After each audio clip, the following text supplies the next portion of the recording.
Charles. I am here. Good morning. Just in time. We just went live. Good afternoon. Good afternoon to across the pond. Thank you, good sir. So Matt Black Gaming says good morning, afternoon to the one waiter. That'll be him. Is that you? That would be Matt Black Game. Yeah. Glad you're here, folks. We got more than one in the house. It's all good. We got the Facebook thing up. Are we good with that? No, I haven't adjusted that yet. I've been worried about getting everything else adjusted first. So We are on Twitch, though. Oh, well. Are we now? We're on Yeah, YouTube. people We're on on three YouTube channels and Twitch. So there you go. yeah. You can always add mine if you want to. Yeah. Just broadcast as wide as possible Yeah. so that people can see the art goodness. To paraphrase Chicken Man, we're everywhere. We're everywhere. Exactly. That sounds about right. And now we are public. Hey. Oh, Come on in, no. folks. And family friendly, apparently. We are? Whoa, Yeah. we got to change that. Give it a few minutes. I was going to say. Give it a few minutes. Even Yeah. Got to solve that a few problem. seconds. Oh, we got Genko and mostly retro. Good stuff. Yeah. Genko's in the house. Genko or Genko, whichever. Nice. Genko, Yes. Genko, whatever. Nice to have you here. Mostly Retro says good morning. Good morning. Good morning. Thanks for coming in. We are looking at Gil Kane and Ron Goulart's Starhawks. Thanks to Hermes Press and maybe my out of focus camera. So we'll see how it goes. Success. Get those lights down a little bit. Had to go sideways on the table just because of the layout of the book. So gonna run the opening and then we'll get stuff underway. Oh, no. The opening. Would you? Oh, dear. Gives us something to look at, right, Gary? If you look at something and there's nothing there, what's the difference of figuring out what it was in the first place? Oh, that's new. Words.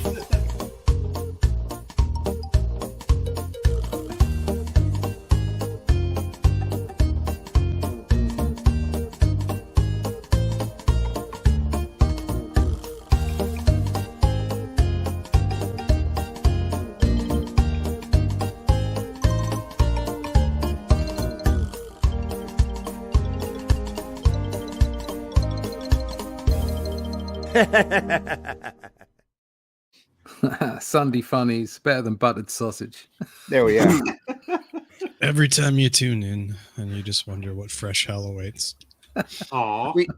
We don't want to talk about buttered sausage. Let's talk about buttered sausage. Talk about buttered. Let's not talk about buttered sausage. And because Charles is here this morning, How dare you?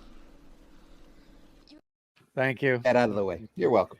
She's of age now, so watch out. Maybe she'll actually learn science. My passport is up to date. now then. Wow. Just, oh, dear God. I'm sure I could turn her to the dark side. Oh, God, no. I think all you have to do is post bail now. There you go. Don't. Laced with what? Don't mess with the bull, young man. You'll get the horns. More words to live by. More words to live by. Starhawks, a complete series. We took a look at My Name is Savage on Friday. Hope you go over there and take a look at that. Gil Kane's graphic novel magazine, 35 center when it was first out. This is Starhawks. This is a comic strip that he did for syndication. NEA, I think, had it. National Education Association. Same folks that did Alley-Oop. I know I looked and couldn't quite find rights for it when I was doing my newspaper. So, or else I'd have ran it because it's such a great strip. Very much kicked off to be a competitor to Star Wars. Space Rangers, police in space, that kind of thing. Got a lot of coverage. Starlog's Future magazine. That's lovely work. That Amazing Heroes. Yeah. It's prime Gil Kane for the period there. There it is in color. We won't see it in color. We'll see it in black and white. So all that color gets out of the way. Yeah. There he is, just Those wonderful dots. so odd registration going on there as well. Yeah. Some great odd registration working. Wonderful dot pattern here. Thanks to my great camera. You can pick that up here. Flashing in and out. Logitech, folks, the best on the market, I was told. Anyway. Gil Kane comes from a long career in comics, Silver Age, mostly recognized for his Green Lantern and Atom work. Batman worked on Spider-Man, did all sorts of just about everything, Iron I would Fist, say. which is what I love. Iron Fist Iron Fist, yeah. Yeah. Yep, you did Iron Fist. was a primary cover artist for Marvel back in the 70s, early 80s. Doing a lot of great classic covers, usually the ones that have the little frames around them. There's a few examples of those. Let's not skip over Captain Marvel and Warlock. Yeah, Captain Marvel and Warlock. I forgot he did Master of Kung Fu. Like the covers for them. Yeah. Mm-hmm. Also the cover for Giant Size X-Men #1. Yep. So it's a few great Oh, look examples. at that Rawhide kid. Golly. Just the faces he used to do. I like Some the great reflection in the waters. Very nicely done. Yeah. Mhm. Great touch. That's an interesting way of getting the bad guy in there when your perspective is from the bad guy. Yeah. Yeah. Quite brilliant, actually. Some great work. There's actually two faces there. Yeah, I think I Yeah. might steal that idea. Yeah, why not? There's no copyright on layouts. No. No. But that's what needs to be homaged, right? Stuff like that. Yeah. Just let's Yeah. get more of that in there if you want to homage a comic cover. Oh yeah. No, I completely agree. I mean, I definitely put after Gil Kane, but I probably just put after Kane. But And the sad thing about the homages is they only do like 2 or 3 dozen, and you see them over and over and over again. Over and over, McFarlane's right. Spider-Man Right, #1. The Crisis best ones aren't 6. being done. Yeah. Some It's of the because greatest ones people- aren't being done. A lot of people don't appreciate the history of comics. That's why. no. I That's mean, very true. Pick out the ones that everybody knows. the one that I see the most in a lot of ways is the Days of Future Past X-Men 141 cover. Oh Mhm. yeah. I mean, Oh, it's a great cover. Yeah. Hey, the can one you I go s- back? Can you go back to that Western cover? I want to rip that one off. What issue number is that? Yeah, I need to get the number too. Mighty Marvel Western 44. Okay. Yeah. Consider it homaged. Yeah, I'm watching that one myself. And the little bullet looking here. The Oh, nice yeah. little curve Mm. here. Mm. It's pretty cool. Doom in the desert. Yeah, the insides are probably Dick Ayers. Probably. Most Dick likely Ayers not. or Jack Kirby. Maybe. Is that 70s? And some of that. This Yeah, is those are all reprints, reprints, and yeah. by then, I think Oh. by then they were done with Kirby reprints. I think. maybe, yeah. Glenn would know. Two Gun Kid, Rawhide Yeah. Kid, and Kid Colt. Yeah. If they're all reprints, it's probably Kirby then. So Early pencils for the strip. Preliminaries. with bubbles. yay, bubbles. Zoom down on that too. Actually. Oh yeah. No, don't do it. It's a don't go. Oh no. Oh well. Oh, Jack I told Kirby you is in that issue. I think I solved the most of the focus problems. I just saw it go out of focus there. Yep, Jack It looks Kirby's in like there. Werner Roth, Joe Maneely. That's not a bad group. No.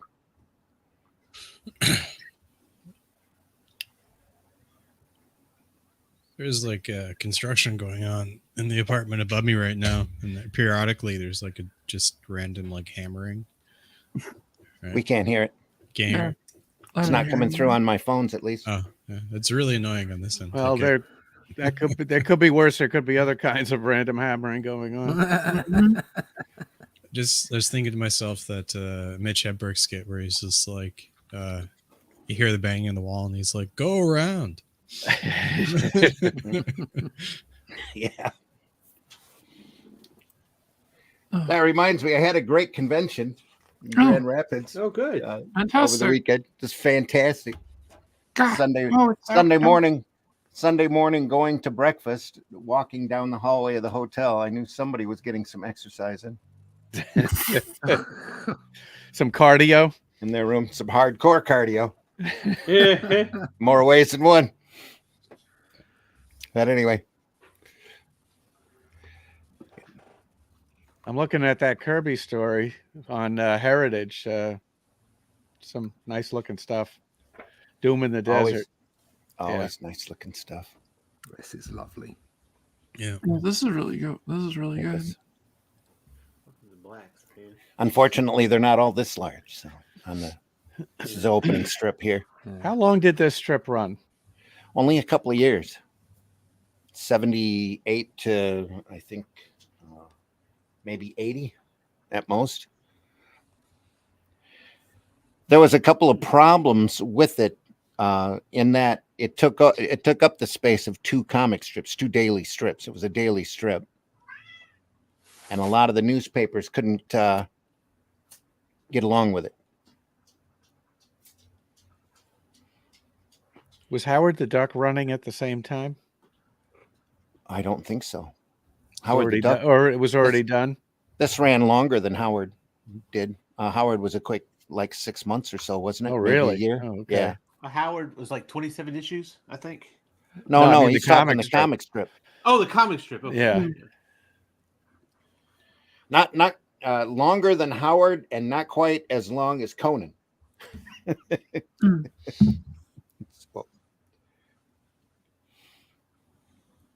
But I always enjoyed the way he did his ships. They were all basic shapes piled on top of one another. That seemed to be the way that he drew, was by constructing. It always impressed me as great stuff. Mm-hmm. Do you think he inked this? Yeah, I do. As much as he could. There are a couple of, there's a week or two in here that he was ill, that Neil Adams came in and inked over top of him. It's hard to believe that he didn't assign the spot blacks to an assistant. It might have been. Wouldn't surprise me. That's But a he lot. wouldn't- That's a lot of work that requires not as much skill as inking the figures. Yeah.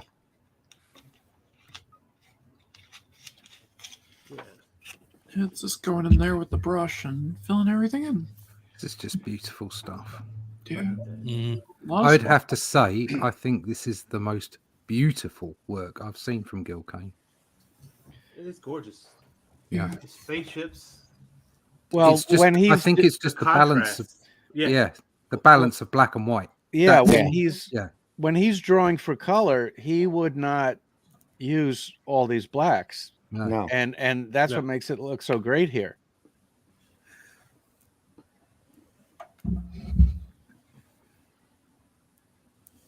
Can we see that? I need to.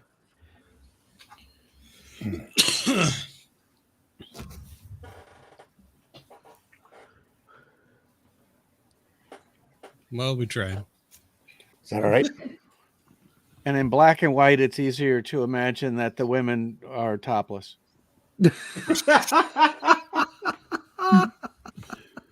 Right then. That's exactly what I want to hear. Yeah. Another Sunday. Excuse my testosterone. So first we get the, hey, let's go find Greta, and then while we have the topless women comment, what's next? Who early. knows? Stay tuned, folks. Yeah, it's I very feel- early. Strangely offended. No, I don't. But Just stating a fact. I'm going to point things out. Yeah, let's get that in focus too. Come on. Working on it. This I is think like we're just going to have to look at it God. four at a time. This is Welcome to looking the at this Sunday Funnies when skull. we do the Blair Witch Project. The Blur Witch Project. Actually, Very good. That would be the Mad Magazine parody. yeah, yeah. That's about as good as you're going to get. That's great. I think so. Yeah, But I you mean, can see it all. yeah, It's so- yeah. Yeah. That I mean- top left, that panel with the guys looking down, and the machinery's to his right. That's just Oh, I see it. Okay. Yeah, the top panel. On the yeah. left. That's great. Good character design on that guy. Mm. Yeah. That face thinking is the same thing, that that face face. is not very nicely weird Yes. and very much Gil Kane. I like the city scene and the strip next to it on the right, the top right, first panel. Right here. Yeah, I like that a lot. It's Yeah. a cool shot. Perspective's good. You get something flying by. You get the two moons, or I'm assuming they're moons, but yeah. What, We're back to the what's Blair Witch going on? Project. Just There. leave it there. Leave it there. Voila. I'm getting motion sickness. Yeah. It's a typical Sunday morning after a night out. Earthquake. Yeah, that's right. And now, welcome to the Sunday Funnies, where we do a found footage episodes. Well, I installed a rail next to my desk so I can throw up over it. There we are.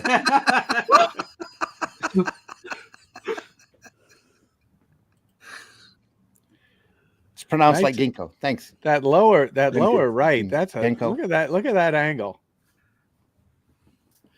Oh yeah. Oh yeah, that's great. Golly. Actually, Yeah. like just about Yeah, every seriously, panel man. on the lower right's Here. great.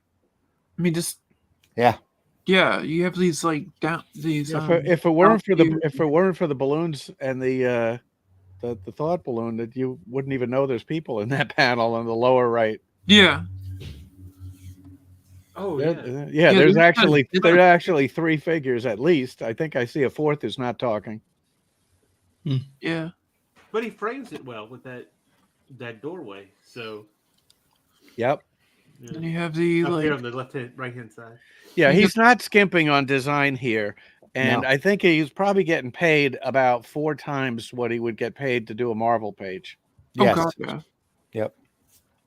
yeah. I mean, the real money was the daily strips for like ever. Yeah, it Yeah. always was. And those guys in the 100 years ago, those guys were rock stars. Those guys Oh, were God, yeah. multi-millionaires. Oh yeah, and big time. Yep.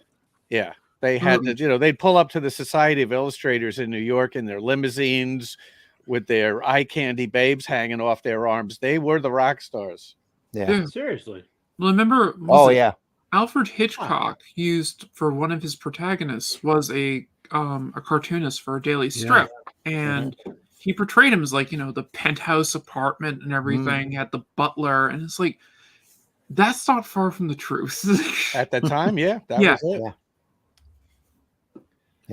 like that's I mean, basically Dick Tracy had the guy who did Dick Tracy, Chester Gould. Chester Chester Gould. Gould. He had a staff of like 6 guys working for him. They were all in a building that he had either bought or rented, and they just went at it all day long and produced his stuff. And he was a millionaire. It took him a couple of years to build up to that point. Yeah.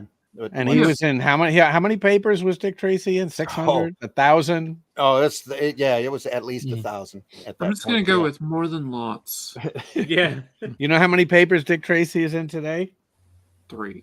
I have no idea. I think it's about 2 dozen. Oh, that sucks. Wow. What really sucks is But like it's still the adventure going. strip Here is, in like, the States, all throughout the world, though, he's doing. Yeah. You know. However, Joe Staten, who I've worked with and I'm friendly with, told me that when he was doing Dick Tracy for 10 years, that was his best paying gig. It was in 24 papers or so. Yeah. Yeah. the adventure strip is such like a lost art, which I love. Very much so. Yep. Yeah. Unless you consider web comics, but they don't have this kind of detail. No, And they don't pay like No, they don't pay the anything. oh, no, strips do, they too. don't. Yeah. I mean, do newspaper strips do they still get bank? I mean, in The way the comparison to syndicate- comics? The way the syndicates worked, at least when I was doing the paper, up until like 4 years ago or so, is they would take money in from the papers and split it 50-50 with the creator. So Okay, yeah, so- they were making out all right. I still Here- think it's a better page rate, or it's a better rate, as it were, than Yeah. working for the main. Oh, it two. definitely is. Oh, much. Yep. Even today, if you can get something into several papers. Especially if it's a one-man gig, it's Yeah. good money. No, But it's I also know- hard work too. Yeah, because you're chained to the drawing board with that. you have to hit those deadlines, or you're just screwed. You're And dead. they It's they want you to over. be Yeah. they want you to be 6 weeks ahead of time. That Mhm. too. Yeah. I submitted that's to a seems- few papers That's years why you- ago. I wanted to be a newspaper comic strip artist before I really ever got truly into comics. Mm. It still was kind of a dream, but I wanted to do an adventure strip. Well, don't Yeah. feel bad. Even Jack Kirby couldn't crack that. Yeah. I know I got past the initial slush pile with one of my submissions, but I got killed by like this first editor or whatever it was. So Yeah, I had two close brushes. So but no banana. Anymore with the syndicates, you almost have to be invited in. And lately, they've Mhm. been taking web strips and offering them in syndication. Some of the better quality ones, but again, they're not looking for adventure strips. It all has to be humor strips. So. Yeah. I mean, the strip that I did was a humor strip. I called it Pandora's Box. That was the one I got the furthest with, Cool. and it was like I definitely spoofed Harry Potter a few times in it. Well, Harry Potter deserves to be spoofed. I agree completely. That's why I did it. Do we all know who Ramona Fredone is? I know the Absolutely. name. So she did a lot of work for the comics for, I don't know, 5 decades, and she also did Many years. Brenda Starr. Took over Oh, right. Brenda And Starr off of I- Dale Messing. I talked to her at a convention because I told her that I was talking to the Chicago Tribune Syndicate. They wanted me to do a graphic novel of Brenda Starr. Uh-huh. And I said, I don't know the characters. I don't know the history. I'm not really qualified. And they said, well, you could do whatever you want with it as long as it's called Brenda Starr and she's a reporter. That's it. You can set it anywhere you want, anytime you want. You can get rid of the supporting characters. I said, okay, fine. So I told Ramona this, and she said, sooner or later, the syndicate will screw you. Yeah. She was absolutely right, because I submitted my story, which was pretty lengthy and detailed, almost a full script, 64 pages, whatever it was. And the guy who commissioned it was gone, of course. Yeah. And the new people at the syndicate were outraged that I had dealt with civil rights. The story was set in 1954 and dealt with it in almost a documentary fashion, very respectfully, not stereotyped at all. But the fact that I had even touched that third rail, I thought they were going to have a problem with the sort of almost R-rated nature of it. But no, that wasn't the problem. The problem was that I had dealt with the issue of race relations. So I thought, okay, well, that's that. If they don't want a documentary style dealing with race relations in an unnamed northern city in the U.S.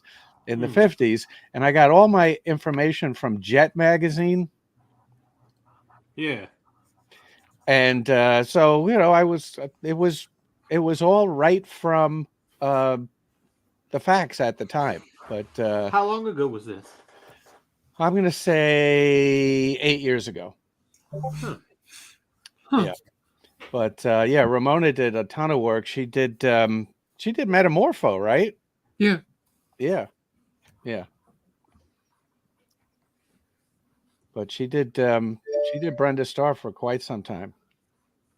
Today you ask people who read comics, ask 100 people who read comics who Brenda Starr is, and 98 of them will not know.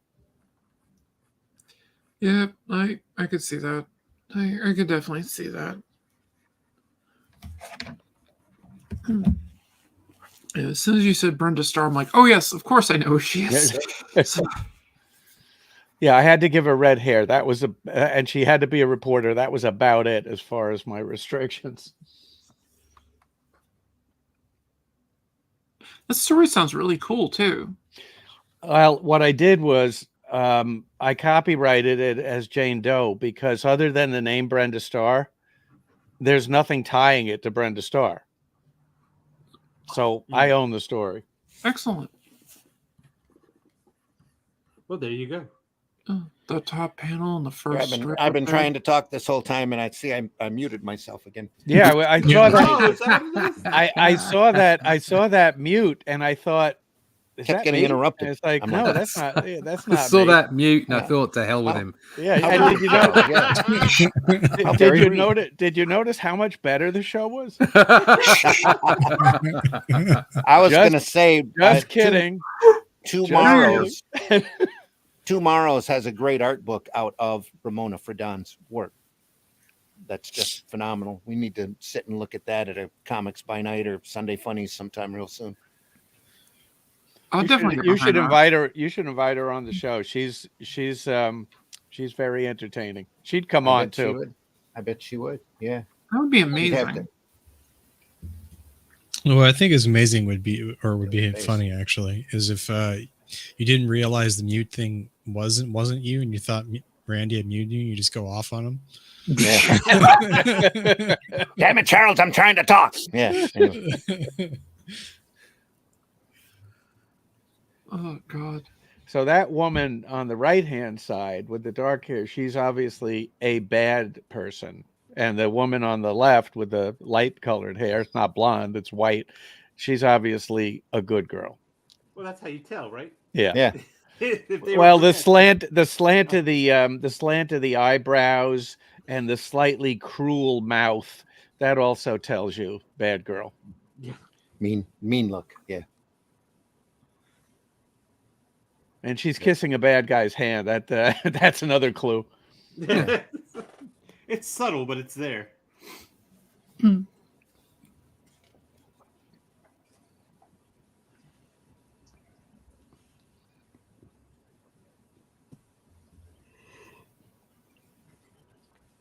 Oh yeah.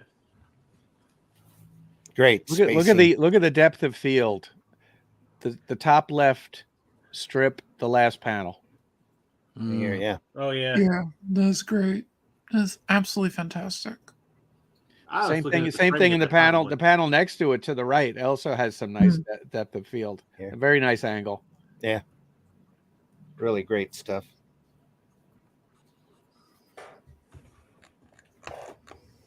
Golly. And this was daily? Yes. Oh my gosh. Ron Yeah. Goulart. Right? Ron Goulart strips or Ron Goulart scripts and Gil Kane's art. Yeah. Which Oh, makes yeah. me And then- think he had to have help with the inking. Yeah. Probably. I don't know. It's in his comic book inking style of the time, though. It's got a thick, heavy line. Heavy Yeah. look to it. But you know, some of these inkers are really good. I just discovered that who was it that did some of the Barry Smith inks on Red Nails? There was a couple of pages done by one of the either Spanish or Filipino artists, Mhm. and I never knew. But Yeah. they look exactly like Barry Smith. Yeah.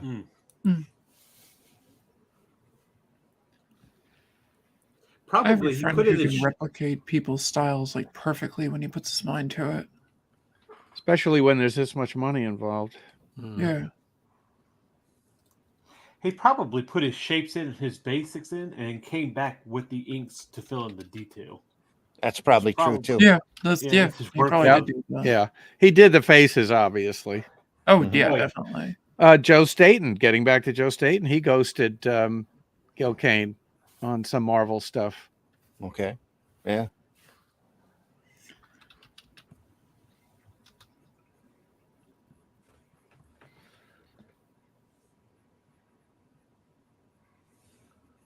I mean, you open up the newspaper, and this would just like draw you right to it. It'd be a lot smaller than what we're even looking at here. Yeah. Yeah, That's what it right. would be. Yeah. Be the say if you open your daily papers to your comic strip section, this took up two spaces. Also, probably a selling feature for these newspapers who didn't want to carry adventure strips. They could pay for this one, or they could pay for two other ones. It's probably a little more. Ah, And again, all this great basic shapes piled on top of one another. Yeah, like the on the top left, It's was it fourth panel? fantastic. The space scene where you have the That's what I mean. bottom view of the ships. Yeah. That's pretty cool. Yeah. I wonder if you use a toothbrush to scatter the whites in there. Might have. To get the stars. Yeah. It looks like that's the way he did it. So this is long before digital. Yeah. So right. I mean, the book I'm working on right now, that's how I'm going to be doing my star pattern is the I'm doing the toothbrush method. Oh yeah. yeah. You get a great splatter. Yep. From that.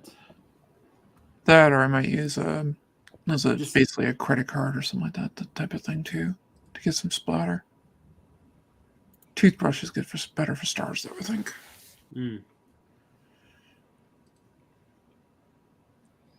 Yeah, look at the layouts. He's not sitting here and consistently doing the same grid pattern over and over again. Oh no. Yeah, no. He's Well, these, stretching, moving these panels as he the needs to. the way he's inking with lots of line flows, almost Simonson. Yeah, Yeah, it In a does lot of kind ways. of look like him. I could see that. I'm looking at a later panel, later page of Starhawks on Heritage Auctions, Mm-hmm. and the inks are extremely lighter and less detailed. It must be towards the end of the Yeah. strip. This is Yeah. this is October of '78 that the strip I'm looking at. It gets bumped down to a single tier also towards the end. Yeah, this is a double tier, but there's nowhere near the level of detail on the inks. Yeah. You're dealing with a lot of space here as well, too. So gets them in inside. Maybe Kane couldn't afford help at that point. Could be. 'Cause Look at that. I gotta think there's on the early strips. I just have to think that there's some sort of help going on there. One Well, day, there's so many spot blacks. strip for a day. There you are. Yeah. Golly, look at that. I mean, Just that bottom Shit. one on the left hand side. God. Jeez. yeah, that is fantastic looking. Well, Wouldn't want to meet that in a back alley. Yeah, right. And then you got the tentacle monster coming out. Yay. These strips have every space opera trope that you can think of. So, odd planets, weird aliens, robot dogs, I Woof. like that he's got large monsters. turbo encabulators in every scene. His machines are just ridiculously complex. Yeah. Well, they're not as ridiculously complex as Kirby does. So It's true. Wood. I think Kirby was the master of the. I don't know what the hell it is, but it looks like it works. It Yeah. looks cool. The machine had a base plate of prefabulated amulate surrounded by a malleable logarithmic casing, in which one way the two spurving bearings were in direct line with the pentatonic fan. Welcome back to Star Trek, folks. Yeah, I was gonna say we have our techno babble of the evening. Techno babble. Thought your name was Randy, not Savage. Yeah. Here you go. Nice, Nice. nice, nice. Nice. I miss Gil. Met him back in the 90s. Good for you, Yutomo. Yeah, that's Absolutely. really Thanks for cool. watching. I never Yeah. got to meet Gil Kane. I never did either. Always wanted to. I probably would have drooled over his stuff though, and that would have been bad. I mean, you're talking about a guy who's what 16 when he started. Something like Working that. He was really young. Yeah. Oh, he died young too, I think, Yeah. didn't he? He died in 2000. I don't think he was that old, but I was shocked when he passed.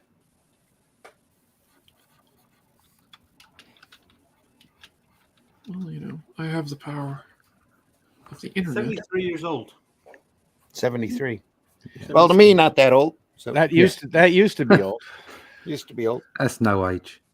It's not that Barely. old for like the 2000s though. It's still young. No, yeah.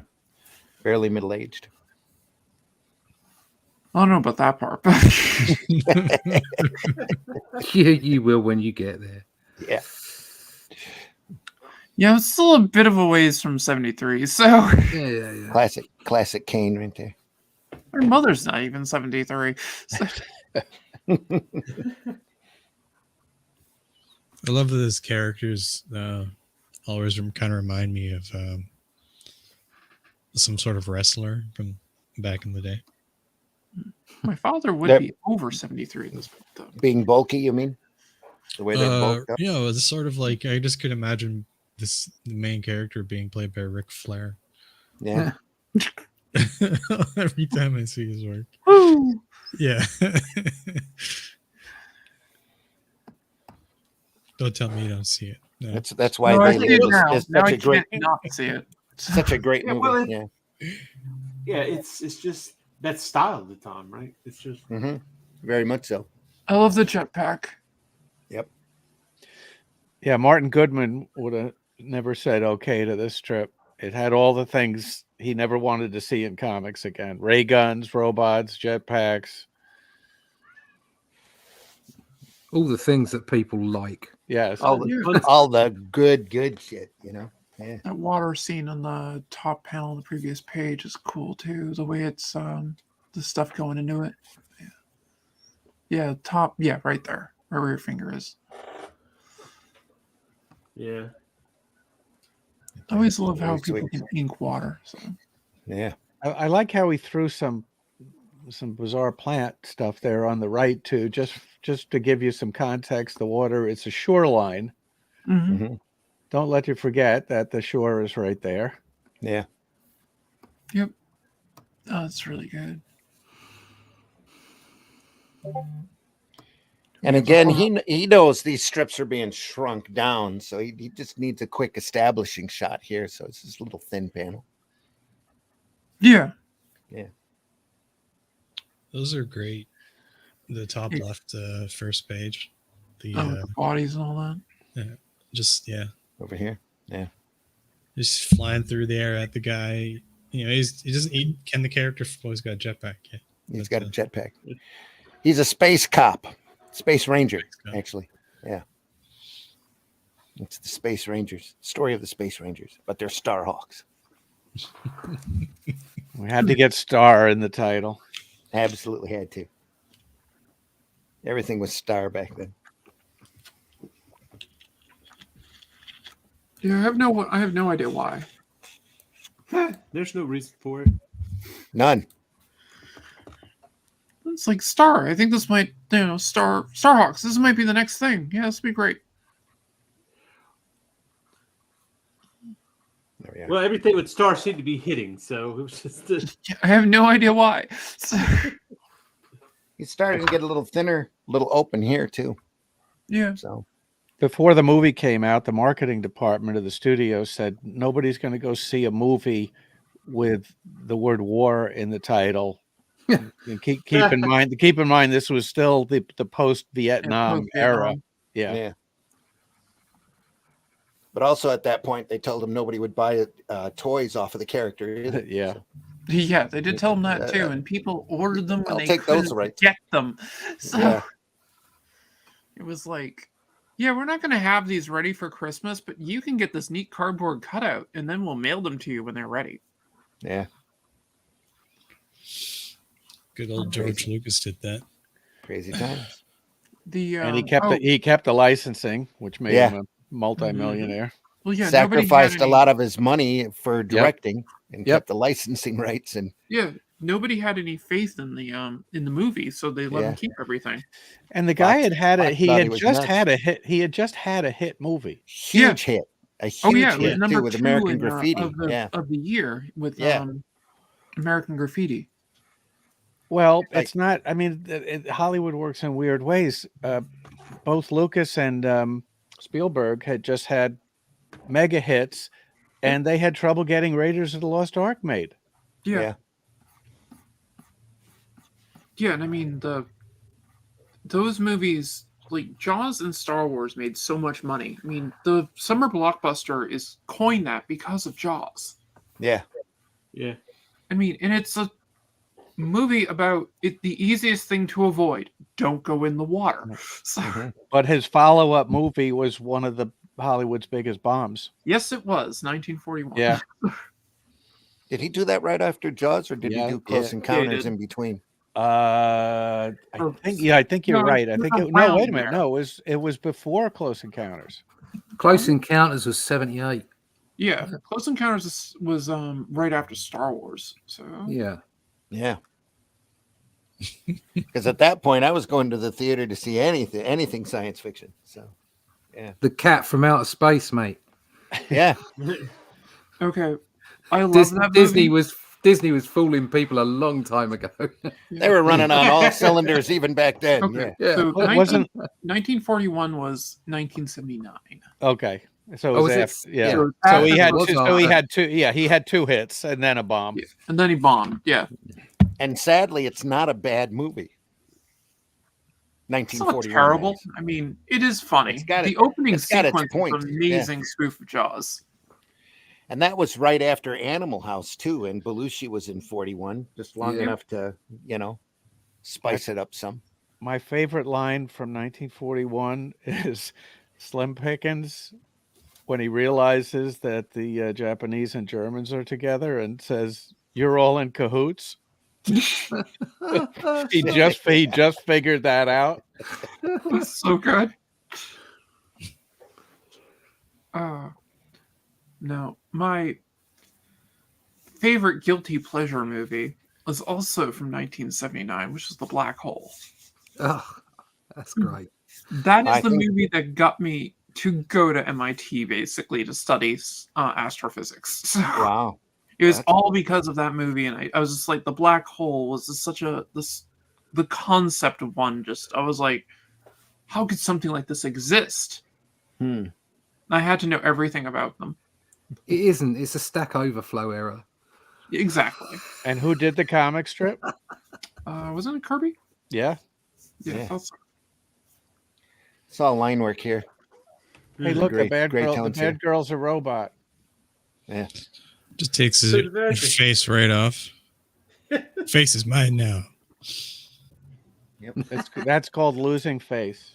Still a beautiful face. Look at all the detail underneath. It's Yeah. just great. yeah. No, that's incredible. And ironically, the robot acts more human than the girl did.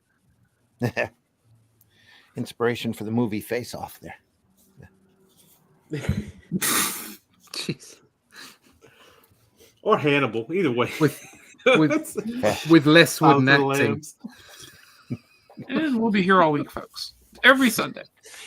Every Sunday. Tip your waitress, try the veal.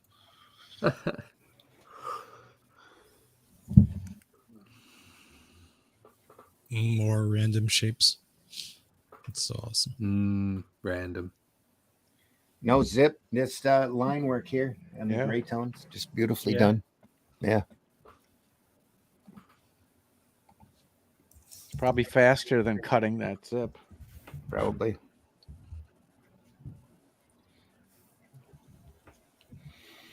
Lovely. Oh my gosh.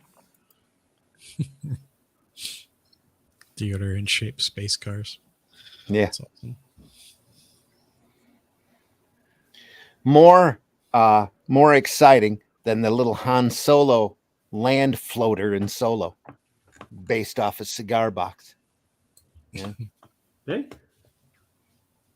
All they had to do was dig back into this great old stuff and find better inspiration. Chapter 2. Oh yeah. The girder right there Yeah. takes you to that panel on the bottom hand side. The top panel on the left-hand page, the top panel of the second strip. That's a lot of detail. Yeah. Look at Yeah. how many characters are in that Yeah. panel. Yeah. That's a lot. And with how small these strips are when they were published, that's just crazy. So yeah. Well, that's what I say about that negative space girder that's behind it. It's I guess that's a second level. I'm not A sure. walkway Just or kinda runs something. right- runs it through there. Take you straight through that panel. Yep. Exactly. Yep.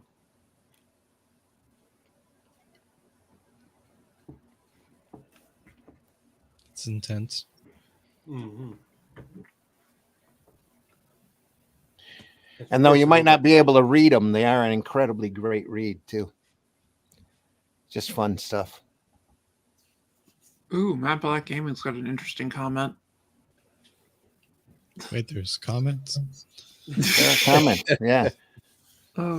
Exactly.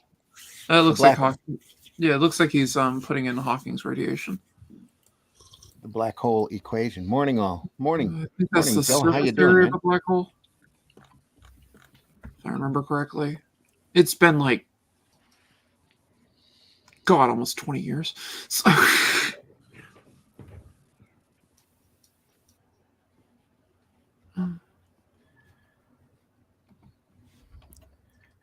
Joe, send me a message if you want in. You're more than welcome to join us this morning. Glad to see you're here.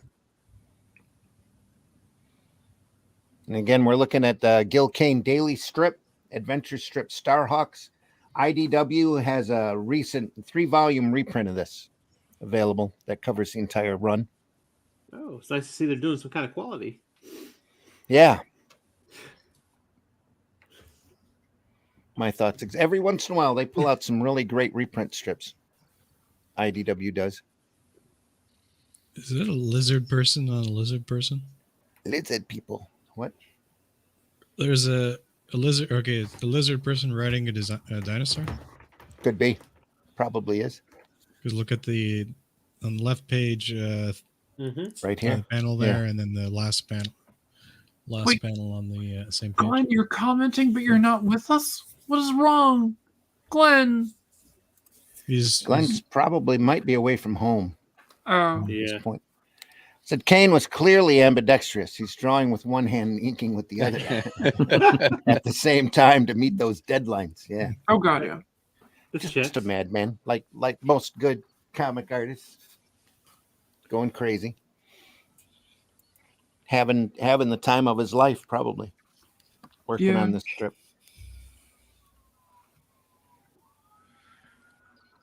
Gravity mass, speed of light. He did some good Conan stuff too. Yeah. Look at the faces on those lizard people too. On the second page of the first page panel there at the bottom. Yeah, bottom right. Bottom right. That's it. Top panel, bottom right. With the guns, the little ray guns. Down There. here. Yes, there you go. Yeah. These are great. Blank faces. You can imagine them gulping down flies and things. And those things riding in on a dinosaur, it's just awesome.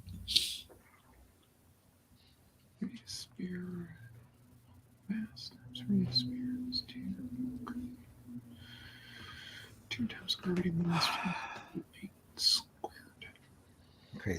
Crazy lady.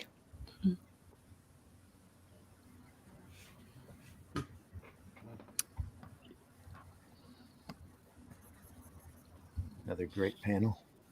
Every time I just get a kick out of this robot dog. Yeah. Just the face. Because it takes it at a different angle than what you expect. Bork. Yeah. Yeah.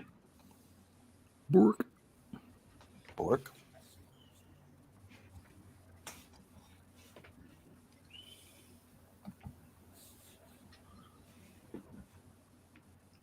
This angle. Allie in there reading up reminds on me of black holes a now. lot of Allie studied Kirby. black holes. So Matt I don't Black. think Is I'd want Allie a self-aware reading up dog. on black hole now? LOL. Easy to feed. A self-aware dog. Oh, a self-aware dog? Yeah, probably not. He could feed himself. Yeah. Figure it out. So looking at his bio Good shot. that he wrote himself, he talks about how he was his creative attitudes are shaped in part by the romantic fantasies prevalent in films, comics, folk literature, and I love this, big band jazz. Awesome. I love the robot dog. I Yes. think that's a robot dog. I'm telling you. Yeah, it's a robot. Robot's something dog-like. Yeah, that's what I'm saying. It's you hear robot dog, and it takes it a whole different level, different way. Yeah. Fuck. Doctor Who just called. They want K9 back.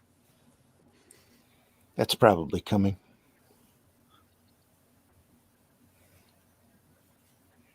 They're floating on Doctor Who. I was sorry, this is way off topic, but that they're trying to do all sorts of interesting things with Doctor Who now, it's fascinating to me. But they're talking to McGann about doing at least one season. Yeah. They're spin-off shows. Yeah. Mm-hmm. So the idea is that you can go back to multiple versions of the Doctor and do some adventures in that Doctor's time.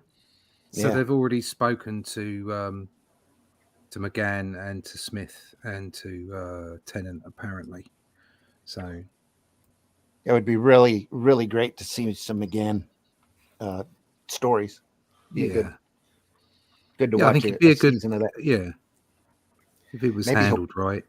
Maybe he'll pick up the talking horse. You never know. Oh no, nobody wants the talking horse, mate. No. So, suddenly from out of the back of the TARDIS comes the talking penguin waddling in.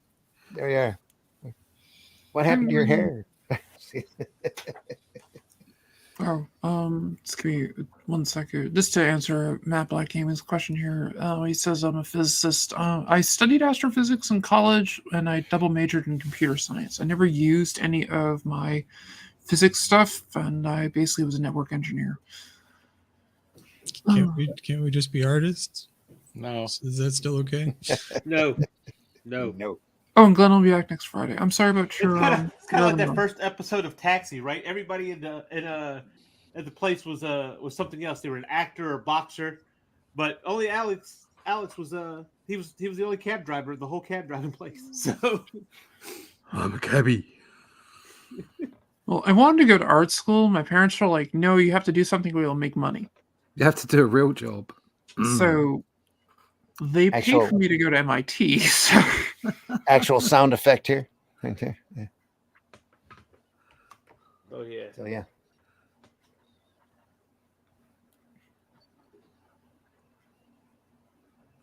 Just the amount of layering. It's just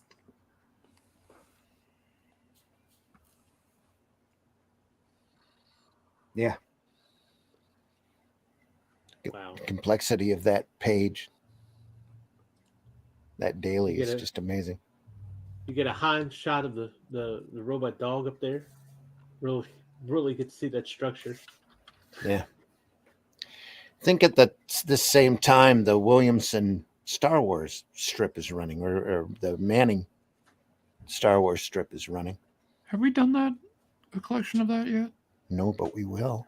Oh, I have to be there for that. We definitely will. I've got a beautiful set of Williamson and Goodwin's run on that strip.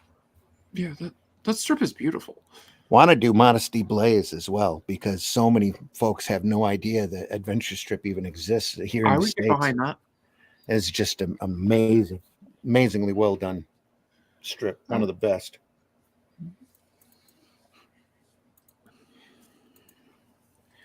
Could be what Sunday Funnies are all about. Is the really cool stuff. There's even a rock band named Modesty Blaze. Yeah. Mm-hmm. Someday they'll end up messing it up as a TV show. Should be a Netflix show. Probably. Should be a Netflix show and just adapt the strips. Just do it. Yeah, they should try that with Conan. Adapt a story. Yeah, straight on. That'll never happen. Nope. They tried to do Red Nails for a while. There was going to be an animated one. Yeah, I saw some of the art for that, and that could have worked. That would have been great. And they had Ron Perlman as the voice of Conan for it. And I was like, yes. Oh, that would have been phenomenal. Yeah, that would have been cool. Yeah. He's got an awesome, scratchy, just barbarian growl. Yeah. The video game, but he's got a great voice. He'd be really good for that. Years ago for like the Xbox 360, he voiced Conan in it, and it was amazing. I bet it was. Oh, was that him? I didn't know that. Yep, that was him. That wasn't a bad game. It was just like a third-person game where he went around hacking and slashing things. Right. It was fun. Yeah. That's kind of Conan. And it was great. So. Yeah, well, this was back before the days when he had to put some kind of social commentary into it. Yeah. The social commentary was "you will bleed." So. Yeah, the social commentary was "have it." Just brilliant stuff. Yep. Glenn's asking if anyone knows who the letterer is in this. No idea. Kane. None at all. Can't see it clearly enough. Sorry, Glenn. We're doing the best with the camera. We were fiddling with it for quite a while this morning, and this is what we settled on. So. Oh, Chicken also helped out on the art. Some of it, yeah. Yeah, there's a couple. He inked a little bit in this, yeah. At least he might have done a week or two. Now Gil was really sick during some of it, so.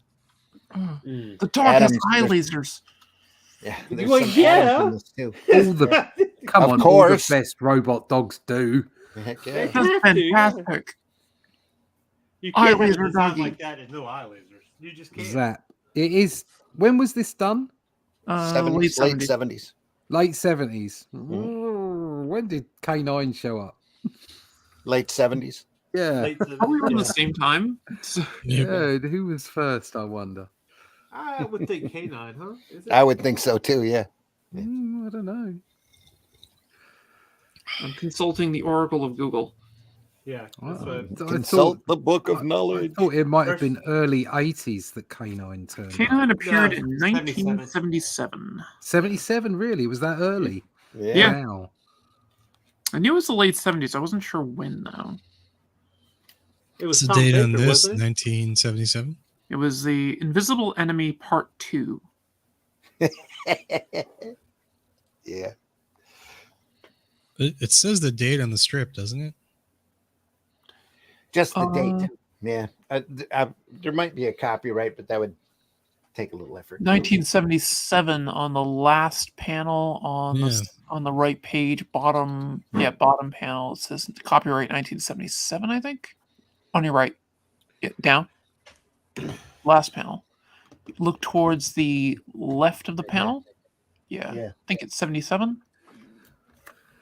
Yeah, but that was a British show. Would he really have been watching that? Well, it could be a Dennis the Menace situation, right? Yeah, that is 77. Yep, you're right. I think that they were created separately. How old is this strip? I think it's a Dennis the Menace situation, right? This is just like yeah. They had a robot dog, and Gil Kane had a robot dog. I think that's about the extent of the Gil Kane drew in the 50s and into the 60s, I think, about 1,000 DC science fiction stories. I'm sure there was a robot dog in one of those. At least. So my money is on Gil Kane being first. Probably from the 50s. But all that inspiration was from the pulps in the 30s and 40s. So a robot dog is that goes way back. Yeah, that's not and these are all pulps, Doc Smith type space opera, the whole flavor of the series is like that. It's an homage. Yeah. He's just like, I want to draw a robot dog, and so he did. He needs a companion. Well, I ain't drawing a cat. All right. That's Could have been a it. talking horse. Cat into my strip. Can you imagine getting taken out by a googly-eyed robot dog? You're the bad guy there and just lasered right in the face. Curse you, Starhawks. So how'd you end up on the prison planet? Damn dog with laser blast out of his eyes. What? Well, they have them now. The police have them now. Yeah. I would have got away with it too if it wasn't for the meddling rangers and that metal mutt. There's probably somebody in jail right now because a robot dog found them out. Can't help my application. Robot dog from Doctor Who. right? Rubbish character. You got Davidson. And other two idiots who played the Doctor. Glenn Nah, will not be for watching, me. He'll not be watching the Sylvester McCoy Doctor Who. Who does? Oh, poor Sylvester McCoy. Ace is fun. Isn't he like Poor the, Sylvester, he's lovely. Isn't he like the uncle of David Tennant? Something like that. Is he the one who's no, related to David Davison. Tennant? Davison is the father-in-law. Yeah. Of, okay, that was father-in-law of Tennant. Yeah.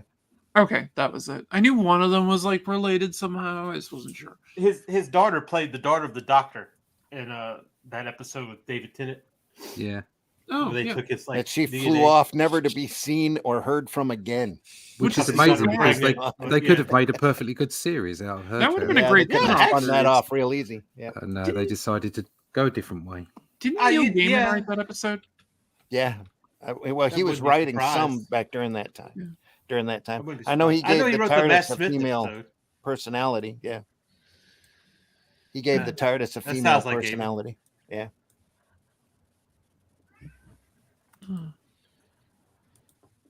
Back to Starhawk. I saw David Tennant play a psycho in some series. What was that called? Jessica Jones? Woodchurch. Jessica Jones, yeah. Church. He was in a he was in that movie as well, where he played a rather ruthless killer, like a serial killer. He ingratiates himself into a family. Oh, is that Broadchurch? Let's see if I can find this. Could be. It was a series from the UK. Wasn't he a detective in that? No. I don't know. I didn't see it. I haven't seen the series. I don't know. That might have been. But that's the one he went. went. He was with. It was with Jodie. Was it Jodie Whittaker? Yeah. Is that her name? Jodie Whittaker was in it as well. Yeah. Oh, the dog's face on the was it the right panel, top right panel? Yeah, that one. That is great. Yeah. That's great. Look at that nose. That is like Scooby-Doo level awesome. Yeah. Scooby-Doo. Scooby Snack. You are being a pain. It's you. Come here. Oh my gosh! Look at Glenn's comment about McCoy. Some Dino Mutt advanced. Yeah, LMAO. I wonder if this robot dog influenced Blue Falcon's Dino Mutt. Honestly, could have been. Yeah, he played Nielsen the killer. Okay. Unlucky Glenn. Tennant, that is. Yeah.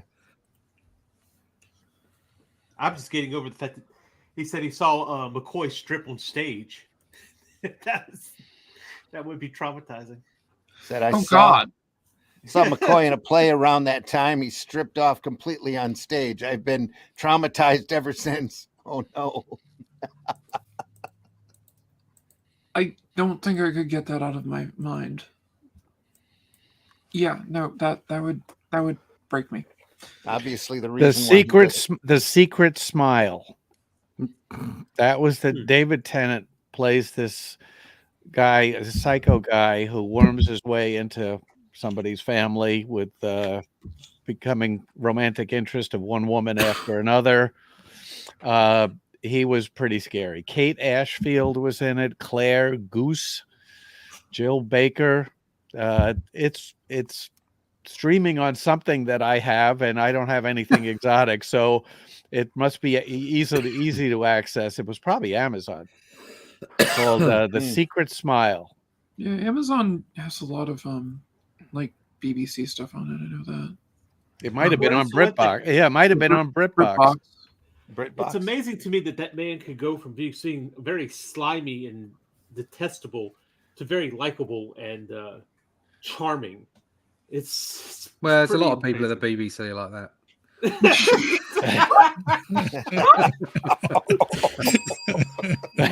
Yeah, there you go. Oh yeah, okay. Got a bell.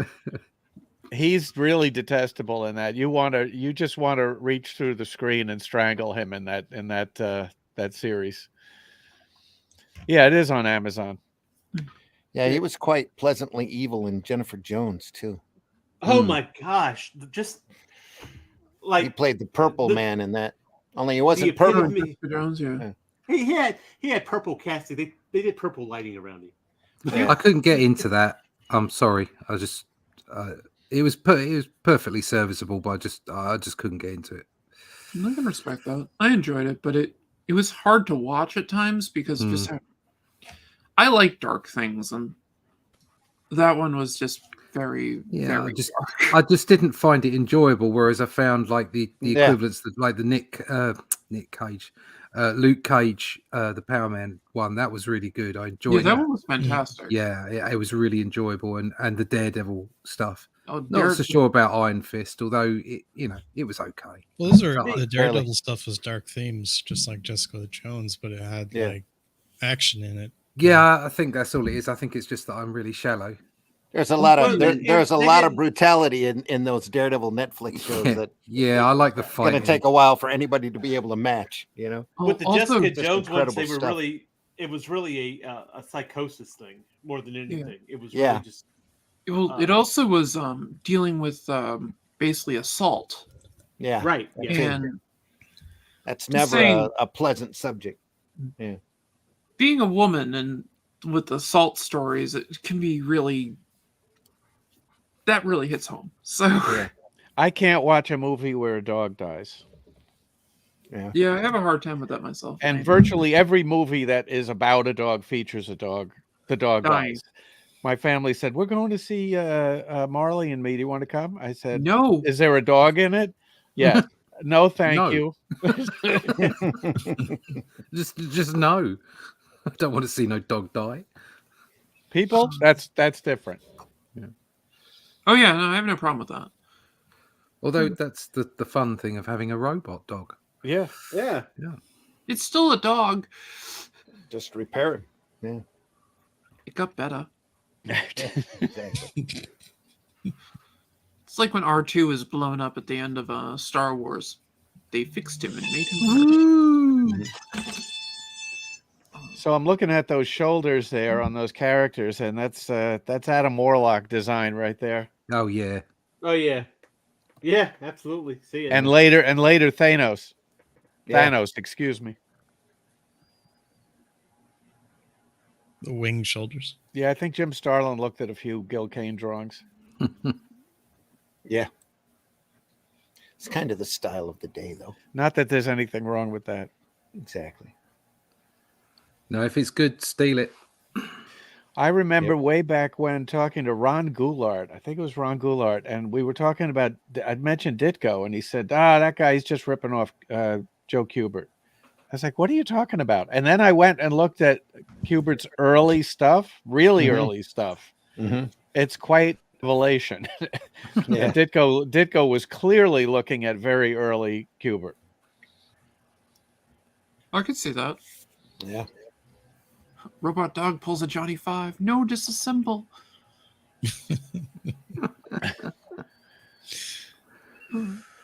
No disintegration. Speaking of some detail.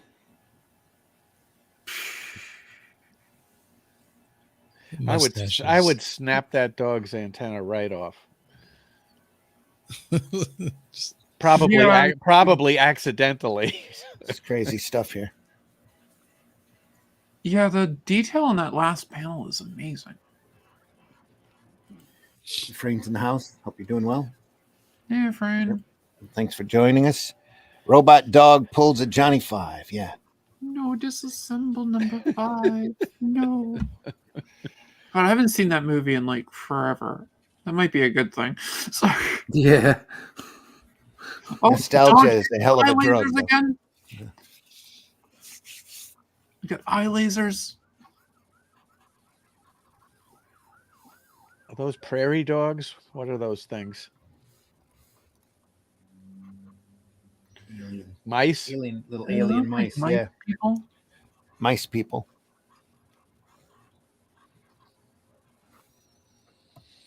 Oh, on the top left panel, top left, the setup strip, the second panel, the princess reminds me of Princess Aura, a little bit with the way she's drawn there, but Yeah. she's wearing more clothes. Yeah.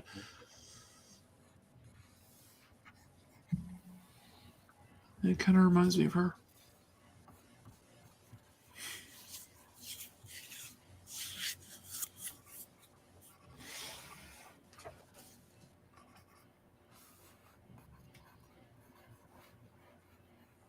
Have we done Alex Raymond's Flash Gordon? No, not yet. But we will. That's another great adventure strip we need to do. Yep. And there are some really beautiful reprints of that. Oh God, yeah. The IDW stuff that came. I think it was IDW that put it out. Or was it Fantagraphics? I think it was the first one. I think is the nicest looking one. I think it's Nostalgia Press. Yes. How could be that? Yeah.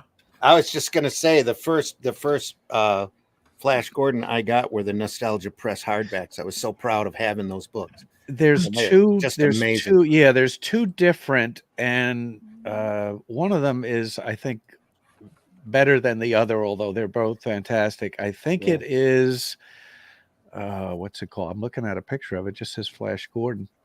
It's kind of a horizontal looking book. No, mine's regular, vertical or not? Yeah, vertical book. It's got it. But there was some from Kitchen Sink, I think, reprinted all of the Raymonds and the Sid Berry run, I think, and the Lou Fine. Oh, era. Penguin Random House puts them out too. Yeah. There's just some great strip art out there that nobody notices or talks about anymore. So it's just crazy. I'll be right back, guys. Those Nostalgia Press books were amazing. I read those. My books are, the dust jackets on them are all long gone, and they're the covers on them are battered quite a bit. But I love those books. Those are great. They always get in the way anyway. Those dust jackets. I know. The Flash Gordon book is in the Ice Kingdom of Mongo. Okay. Yeah. That's one of, I think, two Nostalgia Press books, and I think that is far and away the better one. Okay. I bet you have that one too. It's got a blue cover. Not if it's paperback. The two. Oh no, this is hardcover. The two Nostalgia Presses. The dust jackets are long gone. They're hardcover. Yeah, that's the one. Yeah, in the Ice Kingdom of Mongo. I think that was the first one they did. No, they started at the beginning of the strip, and worked their way through. Volume 1's pretty rustic looking at the start, and then you get to see the evolution of Raymond finding a brush and perfecting a brush. Yep. Throughout the strips, just beautiful stuff. You could see where Murphy Anderson learned how to ink in those strips. Just phenomenal work.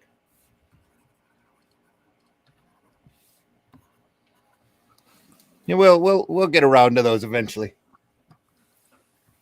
Maybe we'll dedicate some time on Sunday Funnies to talking about the Sunday Funnies.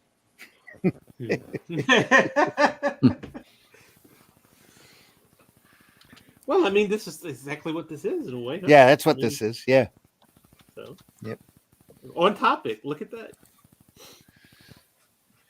Because nothing like matches the Mickey Mouse adventure strips that Gutferson did, or the early Dick Tracy stuff. Well, almost all the Dick Tracy stuff that Gould did. Just amazing, crazy stuff. Are we going to go over that stuff? Do you have any of that? Oh yeah. Randy's got it all. It's like Flash Randy's got everything. Sorry, I got a bookcase that's all comic strip stuff. So all of the Modesty Blazes, the The Star Wars volume I'm really happy with because it was limited and numbered, and it's extremely pretty. It's like those EC volumes that we were looking at earlier. Are all hardbound and just gorgeous, well printed. I think he's pulled it out before before. Yeah, I think I've shown one of those before. Yeah, the Star Wars one. The Flash Gordons I've got a little Prince Valiant, little Nemo, which would be fun to look at. That sounds Just pretty trippy. awesome. I have Flash the Gordon's sick. yeah. I've got an old hardback of Buck Rogers, but it's literally in pieces because I love that. Read that book so much. Early Calkins material. The best looking Little Nemo reprint I have is huge. I mean, it's not just tall and wide, but it's very, it's 1,000,000 pages, and it's in French. Oh yeah, but it has the best reproduction of the art that I've ever seen, and you don't really need to read Little Nemo. No. It also has Little Nemo had perhaps the worst lettering in the best looking art ever. Yeah. Yep, it did. Well, some of those Crazy Cat strips are a little rough to read too, but that's more the verbiage on there. Oh, the what was it? The Buck Rogers collection I have is one I got when I was a kid, and it had is soft cover that basically had like a huge collection of Buck Rogers strips in it, and it had the Frazetta stuff in it. Mm-hmm. That would be nice. That'd be very nice. Yep. That's got to be great stuff. You got to dig that up. I want to look at that again. Frame, that robot is dope. Justice, thanks, Ali. And now I have the image of the robot dog saying, "Los Lobos kick arse. Los Lobos kick your face. Los Lobos kick your balls into outer space." Like in Short Circuit too. Okay, that's a great. I'm taking about reference. that. Yeah. Short Circuit 2. Haven't seen that in years either. Probably a good thing. Probably. All those movies are classic. I remember seeing Short Circuit 1 at the theater because back then I'd watch anything that was remotely science fiction. Yeah, that was a good time. Live and learn, eh? No, it's one of those. Oh, great. Okay, times. Not the worst movie I ever saw at a theater.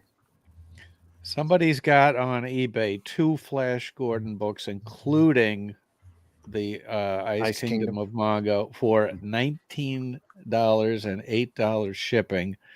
They're both Nostalgia Press books, but one of them is the one that I mentioned, and the other one is Escapes to Arborea. That's an amazing deal. That sounds like that's beyond an amazing deal. He doesn't. I think I might be buying that. Yeah, just the Ice Kingdom is easily worth twice as much, and it's got another book thrown in there. He's going to go back to his campaign and go, holy crap! How did that get so? Yeah, that'll be one auction that they're not. That's a buy it now. Oh, is it really on eBay? Yeah, somebody better jump on that in a hurry because that's a deal. That's a definite bargain.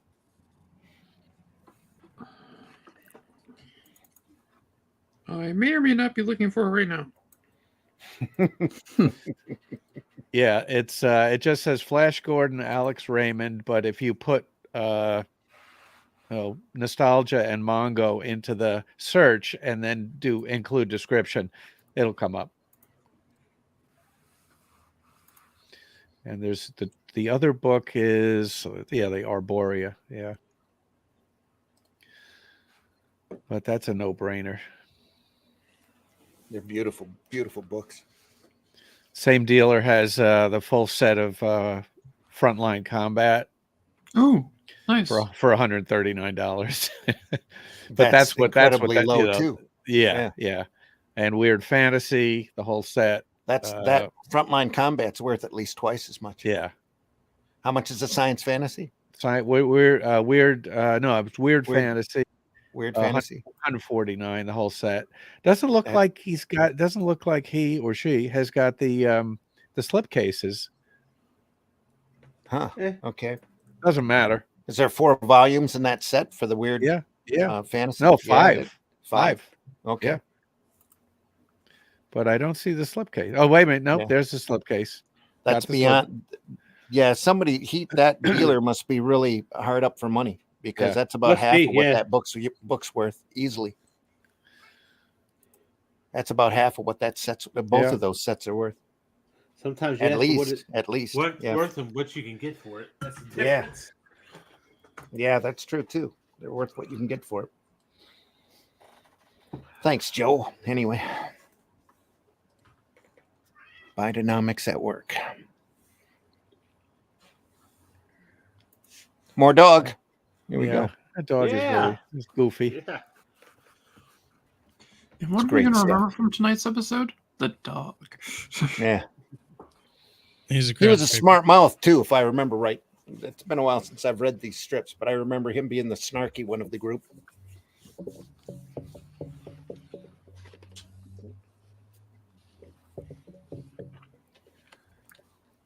Wait, when you're that smart, you have laser eyes. Come on. There you go. Yep. Nobody expects the laser eyes. And he's got that little zappy line for the word balloon, so you know he's a robot, just in case you couldn't tell. Little electronic voice line, the tail. Yeah, because, dogs typically talk, so... Yeah. I know my cat's talking right now. I can't understand what the hell he's saying, but he's talking. Be careful. I just watched a movie about that last night. It's little Ryan Reynolds. Oh, God. He's planning on taking over the world. Oh, God, yeah. Could be worse. Oh, here he is. If cats were overlords, then... No, if Ryan Reynolds was our overlord. Yeah. Getting a little looser here. A little tighter in the faces. Opening up a little. Yeah, she looks like she's straining a lot. She's a robot. She's very serious. Yeah, She looks like she may be on the cat litter. At least she got her face back. Oh, God. Yeah. It just hasn't. It's just not settling right. That's why. Yeah. It's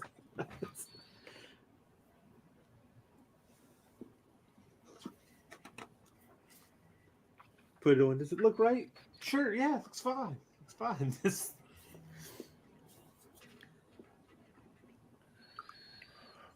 Great shot here.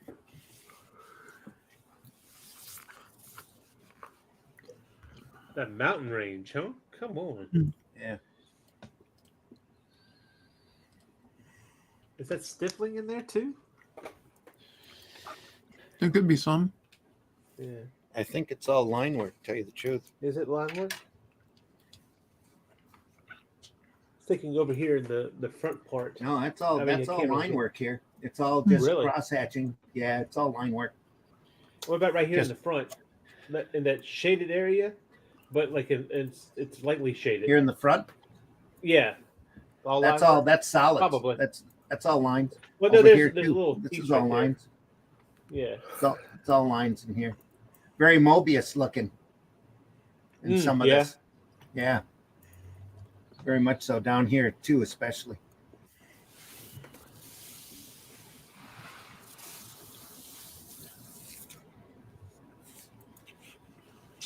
It's great stuff.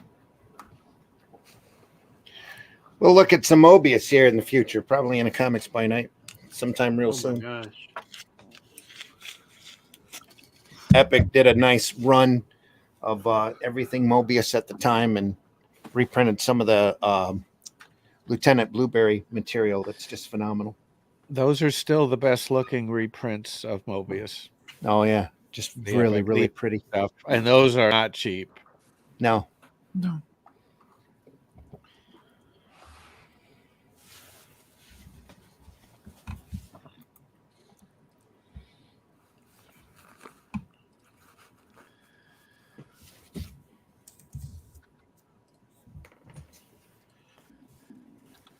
It's a hell of a interesting looking hat.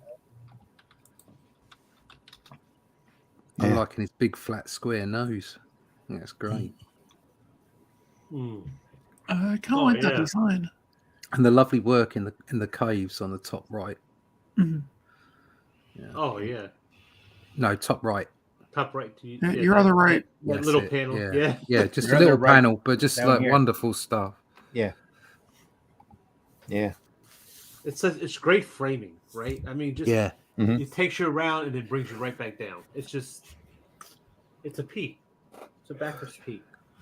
Do we get the name of that character with the helmet?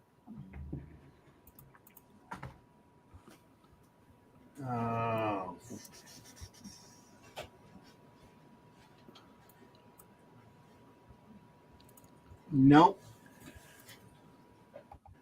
I'm not seeing it.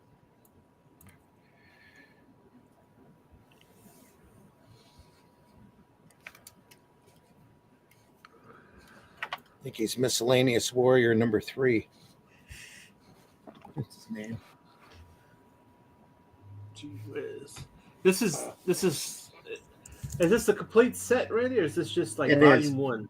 No, this is the complete run. That's why they're printing 4 of them on a page. IDW has a hardback set of them that's 3 volumes long. Yeah, I see that on Amazon. They have the first volume's like $58. Yeah, for a hardback. All of those IDW strip reprints are worth it, though. They're really, really good.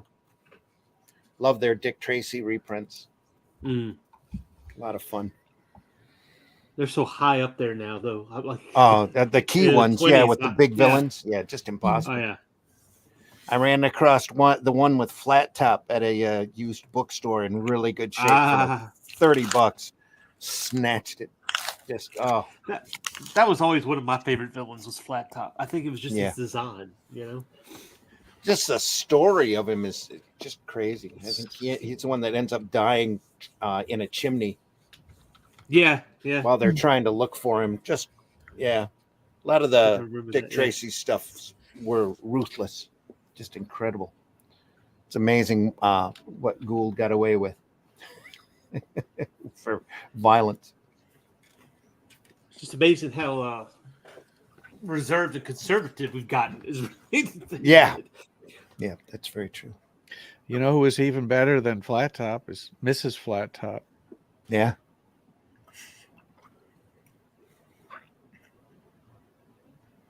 Was that meant to be a joke? But I know there was a Mrs. Flat Top story. Yeah. Oh, I'm sorry. It was Mrs. Pruneface. Okay. There's a Mrs. Pruneface, and she makes her husband look like a sweetheart. Oh. There's an incredible sequence of her and Dick Tracy in a rainstorm, and she's swinging a whip, attacks Dick Tracy. It's quite amazing. And that was reprinted in the Gladstones in color. So that's very inexpensive. And if you had to have one Dick Tracy strip, I think it would be the Mrs. Pruneface. Was that Chester Gould at the time? Or was it Dick Locher? Oh no, that was from the 40s. Yeah. Okay. Wow. Yeah, I actually have a page, not original art, but a tear sheet of that strip, full size, from, I don't know what paper it's from, but it's quite nice. Yeah, Mrs. Pruneface. Getting a little silhouette work in here. Yeah, I love it when you can work good silhouette shots into things. Try to work a little faster at times. Yeah. Now was it the second one on the left? Great shot. With the spaceship, the way it has the gangplank / ladder down. I love that look. It's a bit Millennium Falconish, isn't it? Yep. Yeah, I was thinking a bit of the Falcon. Yeah. Especially with the viewport or whatever right there. Yep. Now you got the tank coming down. Yeah. I guess tanks haven't changed much since, Yeah. because it looks like a tank. You ever see the Still World hired. War One? You ever see the World War One tanks? Yeah. Yeah, Yeah, definitely. somebody could bring back that design, put it in a science fiction thing, and it would look completely science fictional. Isn't Yeah. that the 40K tanks are kind of like that? Yeah, they are. Yeah, they're kind of like the World War One tanks. Yeah. Similar. And they do look science fiction. So I haven't got into that 40K at all. I'm not. I don't do those. I don't play that kind of game or do that kind of thing. But I have to say that the imagery surrounding it it's is beautiful. incredible, and some of the backstory, some of the science fiction is actually quite interesting. Yeah, I've actually No, read yeah. some of their tie-in fiction, Yeah. and it's not something I'd usually avoid tie-in fiction because typically it's terrible. But some of it's really good. Yeah, Like I was shocked how good it was. Well, old Cavill's got hold of it now, isn't he? And That's Henry what I hear, Cavill is supposed to be doing something with it because he loves it. He's a big Yeah. fan, and Yeah. of course that's the person you want, big fans of Oh, yeah. material to 'Cause- take it. yeah, So 'cause I'm then looking it'll be forward. Truer. Even though I'm not sort of into it, I'm really looking forward to seeing what he'll do with it because it does seem to be a very interesting world. So, I've painted a few armies for some people who paid me to paint armies for them, and I've had fun doing it. Like Oh yeah, those Warhammer figurines are just amazing. It's such detail. love those Nerds, Necrons or whatever they are. They're I they're painted a great. Necron army. That was actually fun. I actually built Yeah. it too. Nerds. Getting a little thin. I used to do a bunch of all the Yeah. 40K stuff, and then Yeah. they went the company went the way of Marvel, so I gave it all up and started. my Oh, own did company. it? Oh. Yeah. Games Workshop's like a terrible company. So That was one of the main driving forces for me to start my own miniatures company and do Oh, right. games. Because it's all turned to shit. yeah. Yeah. Well, that's pretty much what a lot of us are doing with comics. It's all turned to slush and mush. So I agree. let's with just Grant. make our own. You know. I agree with Grandy though. His line work definitely isn't as heavy, and Yeah. The printing on this too has gotten lighter. At least Gorgeous in that that is. strip, right in that area. Look at all those faces. Just Yeah. that long strip panel, that long thin panel. Just everything going on in it. Amazing. yeah, I love the black eyes as well. those are kind of creepy. Yeah. And the cave there in the top panel on the left, where he's holding the girl. Lovely. Yeah. Yeah, and it has this like look to it, the way the if you move to the right where all the guys are and stuff like that, it almost gives you the illusion that the cave is like a set of eyes. It kind of like that. Charles, do you know how large the originals on these were? You said you were looking at one. Did it give a dimension on them at all? Yeah, I have no idea. I'm guessing probably twice up, but I'm not sure. Because it looks like a comic page set on its side. So That the could be it, original yeah. might have been 10 by 15 or 16. I'll bet you're right. Yeah. I just sent you Mrs. Pruneface. Yeah, I just looked at it in the chat. That looks good. I'll have to check that out closer later. Yeah, no, my thought would be that he just did this on a standard board and turned it sideways. Yeah, I Which remember my that thought- run. My thought would be if I was going to do a webcomic or something to do it like this, so it fits the screen better. Because I don't really like the webtoon style where you scroll infinite scrolling. That's what I did for Aces Weekly by David Lloyd. The whole point being that it's comic strip made for screen. So it's not made for you to put on Comixology and have, nip about the panels. It's an actual whole page on a widescreen monitor panel. That's it. Yeah. And you can read it all in one panel at a time, one page at a time. Yeah. And it works. I got the size of the artwork, 16 by, it says the image area of 16 by 10. Yeah. That's a board. Yeah, ink over graphite on Bristol board, 16 by 10. 16 by 10. That's quite big. Yeah, it's a little bigger than typical. To say, if I It's a was doing a comic- strip for the paper, I'd do it twice up. Yeah, it's a comic page set on its side, is what it is. An original comic page. Yeah. Yeah, I thought that's what the 10 by dimension size 16. looked like. Yeah, that's right. I use 11 by 17 boards, and they have Look at that, us providing some solid background information on Yeah. the subject matter that we're actually supposed to be talking about. Yeah. Wait, Rather we than get veering distracted? off into Thank you. weird We get distracted environments. on these? No, never. We're always on top.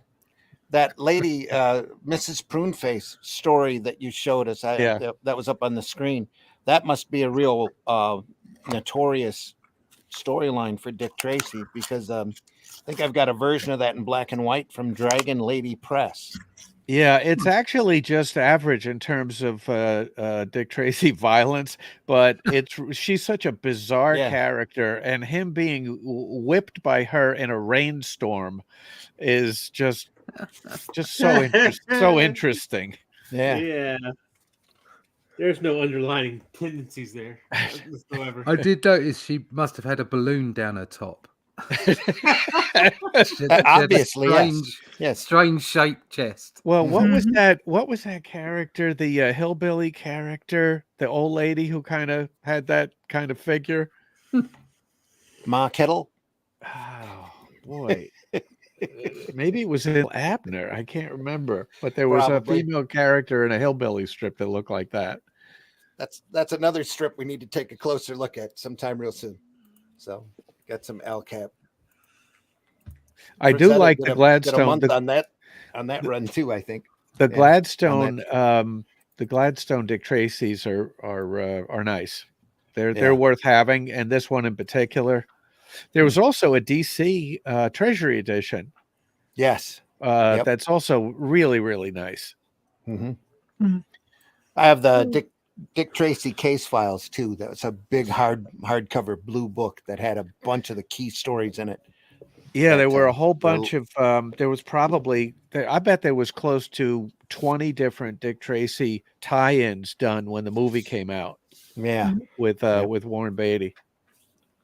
Yeah, that book's about, I think, 400 or 500 pages thick, all just filled with Dick Tracy strips. It's just great stuff.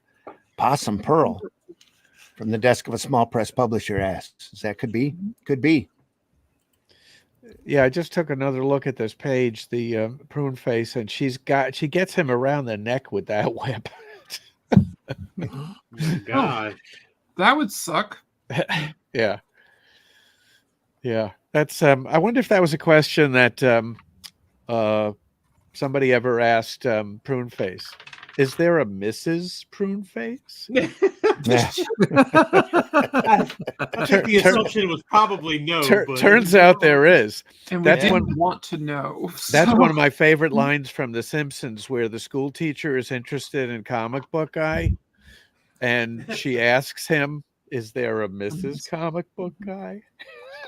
Turns out there isn't, of course. Of course. They eventually gave him a name. Yeah. Did they? Why? Yeah, I think that was a bad move. Yeah. Best comic book ever. We have Brian Blessed right here making a guest appearance. Gordon's alive. I was just thinking that Gordon's alive. Oh my gosh, yeah. Is it more iconic from the movie, that line, or the Queen soundtrack? Oh, I know he has such a tricky. distinctive voice. That the opening Flash Is that Gordon theme will live forever. So. Is that a joint or a cigar in that guy's mouth? Yes. Looks like a blunt. It's the 70s. Yes. Right? So, I mean... It is a cigar. It's the 70s. Anything goes. It's Space ganja. Yeah. Space ganja. Space ganja. Ganja. Space ganja. Only the best weed from Archimedes 7 will do. This is chronic stuff. It's the planet Chronic. Yeah. Chronic It's so fun. good you'll be seeing robot dogs for years. Exactly. And another wonderful episode of Have to walk down those stairs when you're stoned. Look at that. Golly, right? Even when you're not stoned. Even when you're not. I would have trouble with those no matter Intricate. what. Beautiful, intricate line work here. Very delicate. Yeah. Golly, that pacing scene down. Oh no, he's got what? He looks like he's tethered. He's down on the right hand bottom one. The upper shot, one over. Where you're at? Yeah. No, Yeah. no, you were in the right. That's all one Right panel here. set. No, you were in the right strip. But that panel right here in the middle, the smallest panel on that, right there. Yeah, that. Just that upward. You kind of feel the weight of that. Yeah, he's got a really push it that's there. got a really good dramatic pose in there with the way he has everything. No words needed. Nope. So that means he got paid less for that panel, right? That's right. Well, apparently he had been doing storyboards and things for film for years. Kane? Yeah, I can see that. Yeah. Now, what does the credit say? Kane, and then what? It's Goulart. Well, Ron. that's interesting because the standard in comic strips is the artist first, which is the exact opposite of regular comics. Well, on a lot of this work, like Savage and Starhawks and Black Mark that we're going to look at on Friday, Kane did the majority of the work, all of the plotting and all of the drawing. He just hired writers to come in and put in the prose work in order to make it professional.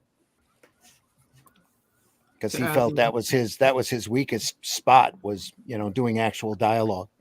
But pacing and obviously pacing and layouts, he's a master of. So Yeah, he probably had a storyboard trait. They were probably his stories, with Goulart coming in and helping on some key points, and then filling in dialogue and prose. Well, a lot of these artists were great at pacing and plotting, and not at dialogue. Yeah. Yep.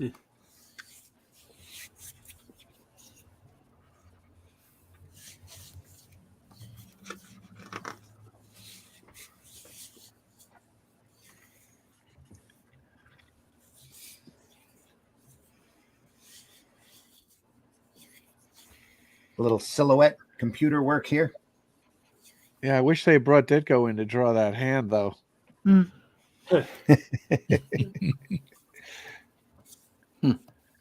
mean, that might be accurate if he was looking in a mirror and drawing that, but sometimes accurate is not great. Yeah. Yeah, it does look a little weird. Yeah. Yeah. I love the face. character looks a little weird. Yeah, I love the face. I think the weirdness in the face is intentional. Oh, it reminds me of somebody. Learned a lot about drawing hands by looking at Kane's work, though. I remember his Zatanna, a little backup story with her in it, where it's got her fingers curled up, and it's like, that doesn't look right. And you look at it in the mirror, and you go, "Yeah, it's exactly right. Yeah, it's exactly anatomically correct. Yeah. Yeah. Yeah. Sometimes not every pose in real life looks good drawn. Oh, I got it. I know exactly who the hand guy reminds me of. Malcolm McDowell. Oh, yeah. The face is so looks like him. Yeah. Yeah. Yeah.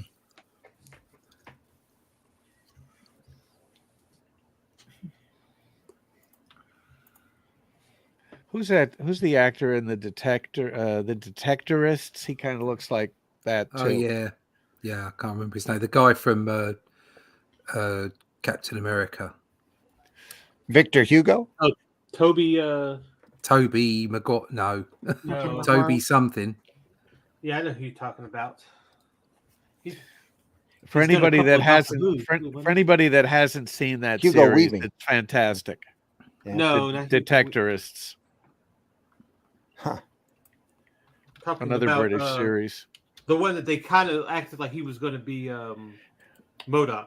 It's Toby Jones. Yeah, Toby Jones. Yeah. Yeah. Okay. Yeah, because Toby Jones is the top of Toby Jones's head looks like that, Yep. Yeah. Yeah, I can see that. and the face too. Really, Mm.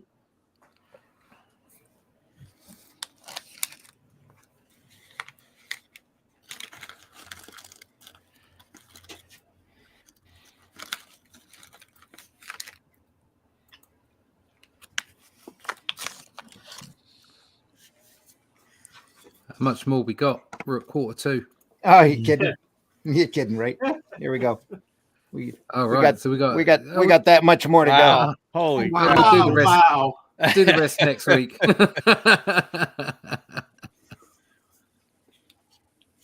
Wow. So we'll be doing this Yeah, for a that few means weeks. Well, I think I that's mean- the great thing about Sunday Funnies is you can. The whole point is you can just Yeah. you can look at the stuff and we chat over the top. Yeah. It's a different show, isn't it? If you're not It's, watching this for the conversation and to see some great art, there's- Yeah, it's No reason. just like Yeah. some That's people why we do talking this. smack about some artwork. Really, And some more great character design. The two the guy with the mustache. Well, they both have mustaches, but that guy. That's a Yeah. great character design. all these cat-like yeah. people before Yeah. Thundercats turned up. yeah. Yeah. Yeah, it does look like something straight out of Thundercats right there. Mm. That bottom one. Rawr. I like the judo throw. The top right panel. Yeah. Was it fourth panel? Yeah, like it's really funny seeing people throw like that. Yeah, you don't throw people like that. Now, who do we? You do in comics. You're doing comics, yeah. And it looks so good too. Yeah. Throw people from their wrist over Yeah. vertically over the top of your shoulder. Yes, because that's how it works. Well, you could if they weighed 4 pounds. Yeah, you could. It's like throwing a small child about. Yeah. It's just the gravity of the planet. That's all. Yeah. That must be it. Yeah, they're a heavy worlder, and the other person's not. yeah, So yeah. Mm. There you go. they're just built like an elf. So Hulk throwing Loki around in the Avengers. Just- It's always That was amazing to funny. me what people criticize in comics. You remember Detective Chimp from the DC Comics? all yeah. too well. Yes. Somebody was complaining because there's a panel where the chimp is swimming underwater, and he says chimps can't swim. And it's like, wait a minute. In the previous page, he just built a nuclear reactor. You had no Chimps problem aren't with that. detective. I'm like, yeah. I'm just gonna Yeah. say, I'm like, wait, you're like Hawks. He can't swim. What are you talking about? He can be a detective, but he can't Yeah. swim. Yeah, How does a throw make a zam noise? and chimps can swim. I don't know where they got that from. They're Well, he was primates. swimming. He was swimming underwater. I think that was the issue that the reader had. Yeah, what he meant to say is chimps don't wear flippers.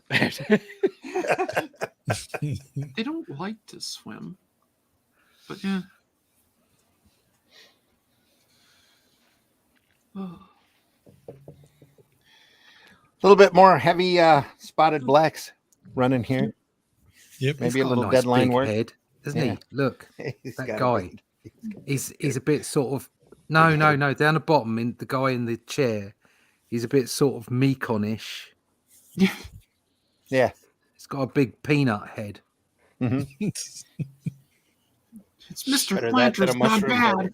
Yeah. Quick, Better that come than a and mushroom sample head. my salty nuts. There's the adult thing. No, thank you. Breaking it right out. There you are. Yeah. No longer a family program. It only took an hour and 50. How dare you? You have Yay! Think about what you've accomplished. Great success.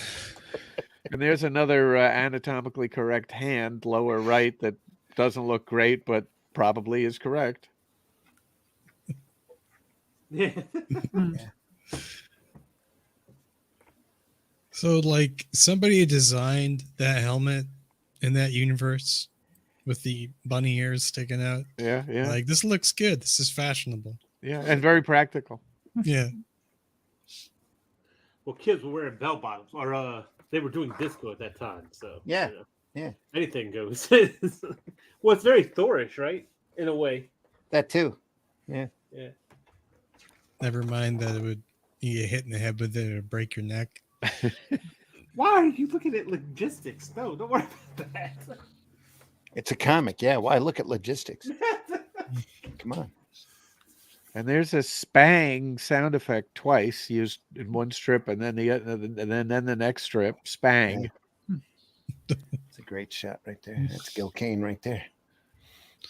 Not a whole lot of up the nose shots. I don't think we haven't. I don't think we've seen too many of those. Not too many. Well, wait a minute. Yeah, there's one.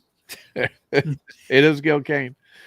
Every time I see Gil Kane stuff with this character, or I'm pretty sure it's this character, I've seen him before. It's Ric Flair. Yeah. Yeah, every time. I just can't stop thinking about it. I was thinking about the helmet thing. It's just like, yeah, I stopped thinking about realism in comics in any way whatsoever. So I enjoy them a lot more.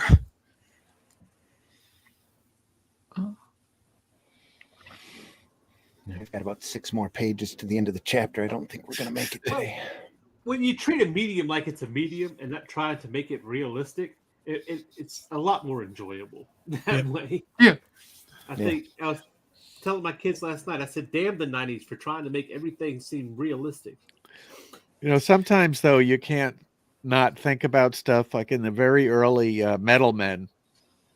Doc, whatever his name is, he's so sick of the whole project, he throws them away. And at the bottom of the bay or whatever, and I was thinking about, I did a calculation of how much gold went into gold and how much platinum went into platinum, and how much money he just threw into the bay instead of melting them down and being a billionaire. Well, you know, priority. When you're emotional, it doesn't matter. I guess not, but he did retrieve them. When you're emotional, it doesn't matter. The last 10 years have proved that, haven't they? That's very true. It's very, very true. A bit more than the last 10 years, but yeah. So this is the divine intervention. You could become a spiritual guru on your own, but you just have to tie your shoes, and you just have to know how to eat burritos backwards. Oh, God. Gary knows. Gary knows what it's all about.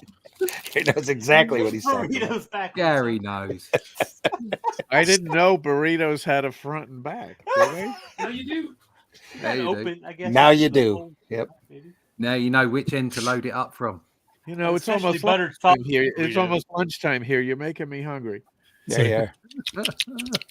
What the hell is that? Yeah, and you know we're Bugs Bunny. we're pressing that 2-hour mark too, so we're probably going to need to put a bookmark in this and pick it up next week. Put a bookmark in it. We'll keep talking smack next week. There we are. And ganja. Whatever else comes along. Out of this world ganja at that. Yeah. LOL, only Russ. Join us same bad times, same bad channel where next week we offend somebody else. How does the throw make a zam noise? It's comics. It's Yeah, comics. exactly. Yep. It's comics. Folks, we've been looking at Starhawks by the great Gil Kane and Ron Goulart, as well as covering all sorts of other topics. From Herpes. Herpes Press, yes. Hermes Press. What's Herpes great about it mask. is it keeps coming back. My God. It can be space herpes. Oh, dear. Oh, yeah. Here we go. Right there. How dare you? You have 3 in 1 show. We're going crazy. Yeah, I'm just because Charles is I'm here. in heaven. Yeah, there we are. Heaven, Folks, stop back and by Sunday Funnies next week for part 2. At the rate that we're going, there might be a part 6. Part 2. Well, you know. It's a Watchmen all over again. We're glad you're here. We're glad you stopped by. We love doing this. Well, we're not monetized doing this stuff. We love doing it because we love talking about it, and group of friends in the business talking shop as well as whatever else comes along. So deeply appreciate you being here, everybody. We know the majority of our viewers catch us in the archives. We're archived over on the Comic Book Black Belt YouTube channel, the Randy Zim YouTube channel, but most especially over at the Indie Comics Network channel. So go over there and check it out. Go over to Indie Comics Network and check out all the other wide variety of programming that we have available to you. If you are like us and you're sitting at the board and you need something to listen to, that's the place to go to catch some great conversation and a lot of great programming. So, always on topic. Always on topic. Oh yeah, we never deviate from the topic. Nope, not us. Never. Never. Whiskey, tell folks how they can find you. You can find me on the old X there, if I could pull it up. Wait. No, did it work? Didn't work. Sorry, caught you off guard. Sorry about that. Hey. Oh, yeah, so find me on X. Just follow me here, type that into Google or what have you, and I have things there like art that I sometimes post, and working on a bridge today, so that's what I've been doing. Well, that's pretty cool. Will Kathleen Kennedy come with it? I see the Cartman Kathleen Kennedy up there. It was I was memeing something. Make it more lame.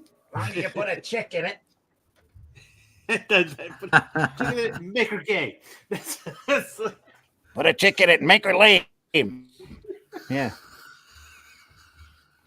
And then I wasn't feeling good today, so I posted this as well. Make it more lame. Oh, there we are. Now, speaking of orange cats. Okay. Meow. See, Michael, thanks for joining us. Tell folks how they can find you. Oh, yeah. As always, you can check me out at landingart.com. That's LANNING art.com. Right here on the IndieComicsNetwork.com every Saturday night for Art Style Kamikaze, which I think we're moving it up to 9 p.m. Eastern because those late nights are really getting to me now. It's the age. And I think tonight I'm going to be on JD Calderon shows talking indie comics on a Sunday. So check that out. I have to bring a question. So I'm gonna make it hard for him. But yeah, that's about it. Great. Charles, thanks for stopping by. Tell folks how they can find you. Well, go to Amazon and buy Rammur, RAMMUR, and you'll find me on Facebook, on X, and on Instagram. I'm also involved right now in a Kickstarter. I have a 10-page story in Diary of Dread. It's on Kickstarter. Phil Russert is quite the indie guy. He's come out of nowhere. I think this is his 8th or 9th Kickstarter. And this has got a little bit more gore than I'm used to. My story is tame compared to the rest of this stuff. But my story is a takeoff on the Biosphere 2 project from the 90s in Arizona, and I got a horror version of that. Cool. Allison, tell folks where they can find you. Well, you can find me here. Hopefully, starting again off on this Friday, I'll start streaming again on Arting with the Alley Cat on the Indie Comics Network and my own YouTube page and Twitch page and stuff. And I'm typically around about every Sunday with these gentlemen, adding my own commentary. Gentlemen, who came in? I was trying to be nice, but what the hell do I know? And you always get cats with me. Meow. Yep. There you go. It's incentive. There we are. Yes. I'm not wearing any pants. Film at 11. Well, I've been known to wear skirts, so those aren't pants. Thanks for joining us. Appreciate you. Russ, tell folks how they can find you. Yeah, I can just back Charles up there. I'm working with Phil as well, and he's a great guy. You are? Yeah. What are you doing? I'm working on his Popper book. Oh, I did not know that. Yeah. Oh. We've been talking to each other for about 6-9 months because he'd like me to get on some work with him. But it's just the opportunity hasn't arisen, and he asked me to help out on that one. So fantastic! Yeah, he's the real deal. Yeah, he is. He's working on a pop-up book. Popper. It's about his dad. His dad's late stage cancer. So man. Yeah, but it's something that it's a genuine, heartfelt book, and he wanted some guys on it. So, but we've been talking about doing some other things, hopefully some horror stuff. So you never know, you and me might get pinned together at some point. I hope so. That would be cool. So here's the latest Shadow Kingdom cover. This is a book that Randy and I are working on at the moment.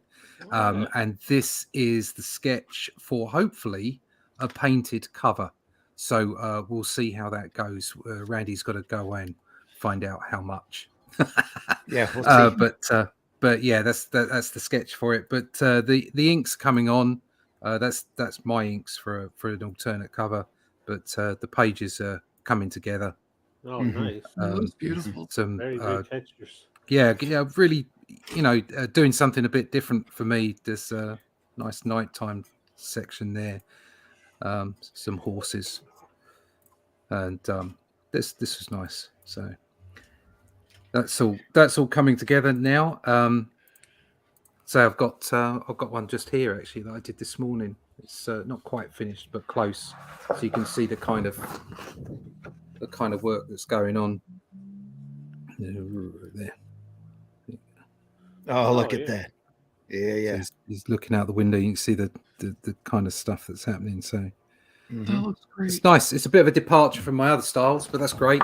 Really enjoying it. So you can find out more about that if you go to my website, russleach.com, and there's an email list there, and I'll start putting out newsletters very soon, which will tell you about the production. Also over at my channel, you'll see more production videos coming up, and just in general over on Instagram and all the social medias and what have you, you can go and get all those links over at russleach.com.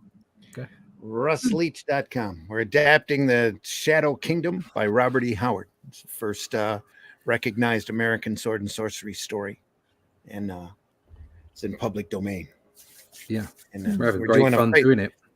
Doing a faithful adaptation, which I don't think has ever been done before. So they've adapted the plot here and there in the different versions of Kull, the Atlantean, but nobody's really done it faithfully, I don't think. And this is, we're keeping to the flavor of the story and the prose as much as possible, and it's going to be a lot of fun. Once we do go to campaign, which will be in the new year, there may well be some prints as well that will be the selected pages watercolored by the fantastic Mr. Fleming. So cool. We'll see how that goes. But I'm looking forward to see how that works out. Yep, it'll be fun. And folks, I've been your host, Randy Zimmerman. You can find me over at arrowcomics.store. You can find a lot of great books over there that are almost beyond my reach here. Let's see if I can grab them without causing a big crash. Calico of Shard, that great artwork by C. Michael Lanning, nice high fantasy tale. Paragon, superhero story with a nice twist at the end that I'm really proud of. Hope you can go over there and take a look at that and get it and read it. Really ecstatic over that. And The Fool, which is kind of a rodeo clown looking character who fights street crime with practical joke weapons and a sheer dumb sense of luck as the police try to get him off the streets before he hurts himself or someone else. Also over there, you can find HeroBot Zero, which is there's 2 issues of that available, of a 3-foot-tall giant robot who defends his city from large menaces, as long as he can do it on the clock. So it's a lot of fun, meant for everyone. And I hope you go over there and enjoy those. Other than that, the Fool campaign is still over at fundmycomic.com. So go over there and take a look if you can.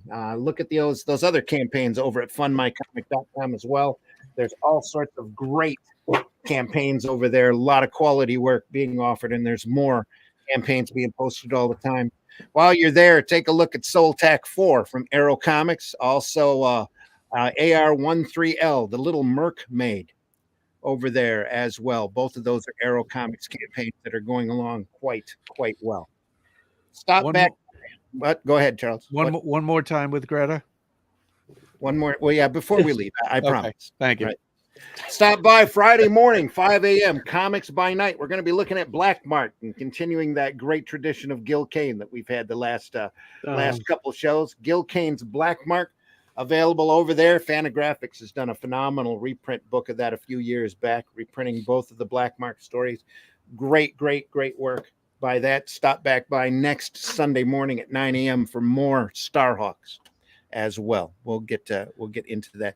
It's likely to turn into a Gil Kane month if we're not careful. Oh, okay. Yeah. He deserves one. We got stuff. We got stuff to show. Decade, whatever. Who knows? Yeah, we spent 3 months on Watchmen, so one issue at a time, and we barely got through it at our 2-hour mark with each issue. What a fantastic archive of programs, though, for people. Slowly building up. Yep, that's the idea. Nice, great material. Great material. Yeah, by incredible masters of this art form. And again, like I said, we do this because we love this art form. If you love this art form, go out there and tell folks about it and be positive about it. There's way too much trolling and negativity out there, especially in the social medias. This is such a great art form, and it's getting trashed so badly right now because of these corporate comics and the fact that the retailers are truly struggling. So if you get a chance, especially now that it's the holiday season, give the gift of comics. Hit your local retailer up. They're bound to have some great graphic novels for you to give away to folks who might not necessarily, understand how great comics are. Which is the majority of folks out there, I don't think. So we have time for one more comment from me. No, always. How dare you? You have. No, I'm serious. We have time. Did you have some? Yeah. There's a lot of lack of information in comics on the internet, Facebook, whatever. People saying, "Oh, so and so did this, and who did this, and who did that." A couple of sources of great information that a lot of people don't seem to know about. One would be the Grand Database, comics.org, the Digital Museum, which is all public scans of public domain comics, good scans that you can download. Yes. And what was the other one? Oh, Mike's Amazing World, which shows you the newsstand. So you can see what was on the newsstand from every publisher or any publisher in any given month and year. With those three sources, you can pretty much answer any question you have about who did what. So don't be ignorant, people. Do your homework. It's very easy. And you can answer a lot of questions. If you're just trying to be sociable and talk to people and ask questions, that's great. But if you really don't know, you can find out. We had a great discussion a month or so ago about why Wolverine's initial costume was blue and yellow. Oh, see, look, I had an argument with my daughter last night to tell her that the Wolverine's costume was blue and yellow. No, it was yellow and black. I was like, you're colorblind. Actually, it was maize and blue after Michigan, University of Michigan colors, because they are the Wolverines. That is good information. What color are we going to make this costume? Michigan's got a Wolverine. Their colors are gold and blue. Let's just make it gold. Let's make it yellow and blue. It'll be great. Yeah. Well, we were looking at Jim Lee, and I pulled up the X-Men cover from 91, 92, whatever the case, X-Men #1, and Wolverine has the brown and black suit on. It's like I've never seen that before. Why is it like that?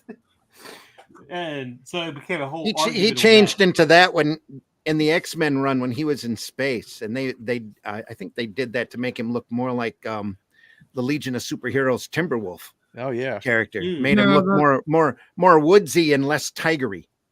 Yeah, it did look more like that. Yeah.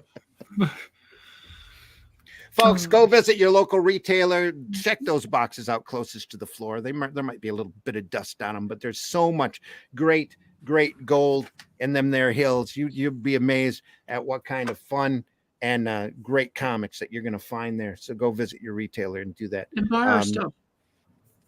Buy independent and alternative comics, especially ours. Yep. You go out there and, like I said, enjoy comics. One of the greatest, most personal forms of communication that have ever been invented. So go out there and enjoy all sorts of comics for all sorts of people, folks. Let's all have a great week. We'll see everybody soon. Thanks a lot for tuning in, and we deeply appreciate you being here. Bye. We'll see you soon. Yep. Maybe we'll even let Gary talk about buttered sausage for a minute. Let's talk about buttered sausage. Talk about buttered sausage, where it comes from, what it does, why is it doing what it's doing. Get it out of my face. Buttered sausage. It's not my jam. I don't buy jam. I buy honey, and I kiss it on the lips. He makes me feel so smart. Joke's on you, bitch. I love this shit.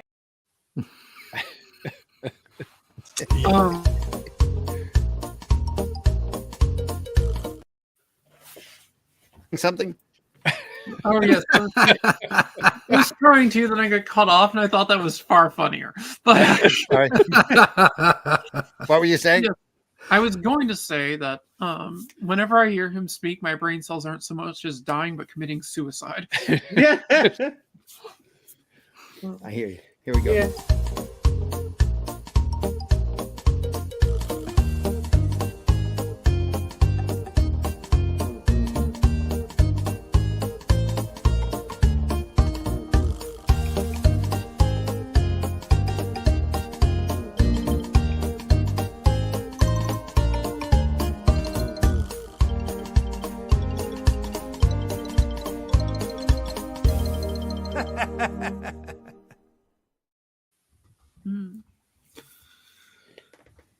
That we're all wrong. It was pink and gray. What was pink and gray? Wolverine's outfit. Wolverine's suit. He's referencing that dress. A bullshit. A bullshit. A bullshit. A bullshit. Look, everybody's entitled to be an idiot. Oh, yeah. Yeah, that's definitely true. Yeah. Oh, while we're still on the air, I need to run this just to be safe here. Here we are. The views and opinions expressed within the video content found on the Indie Comics Network are those of the speakers and do not necessarily reflect the views or positions of the Indie Comics Network or its sponsors.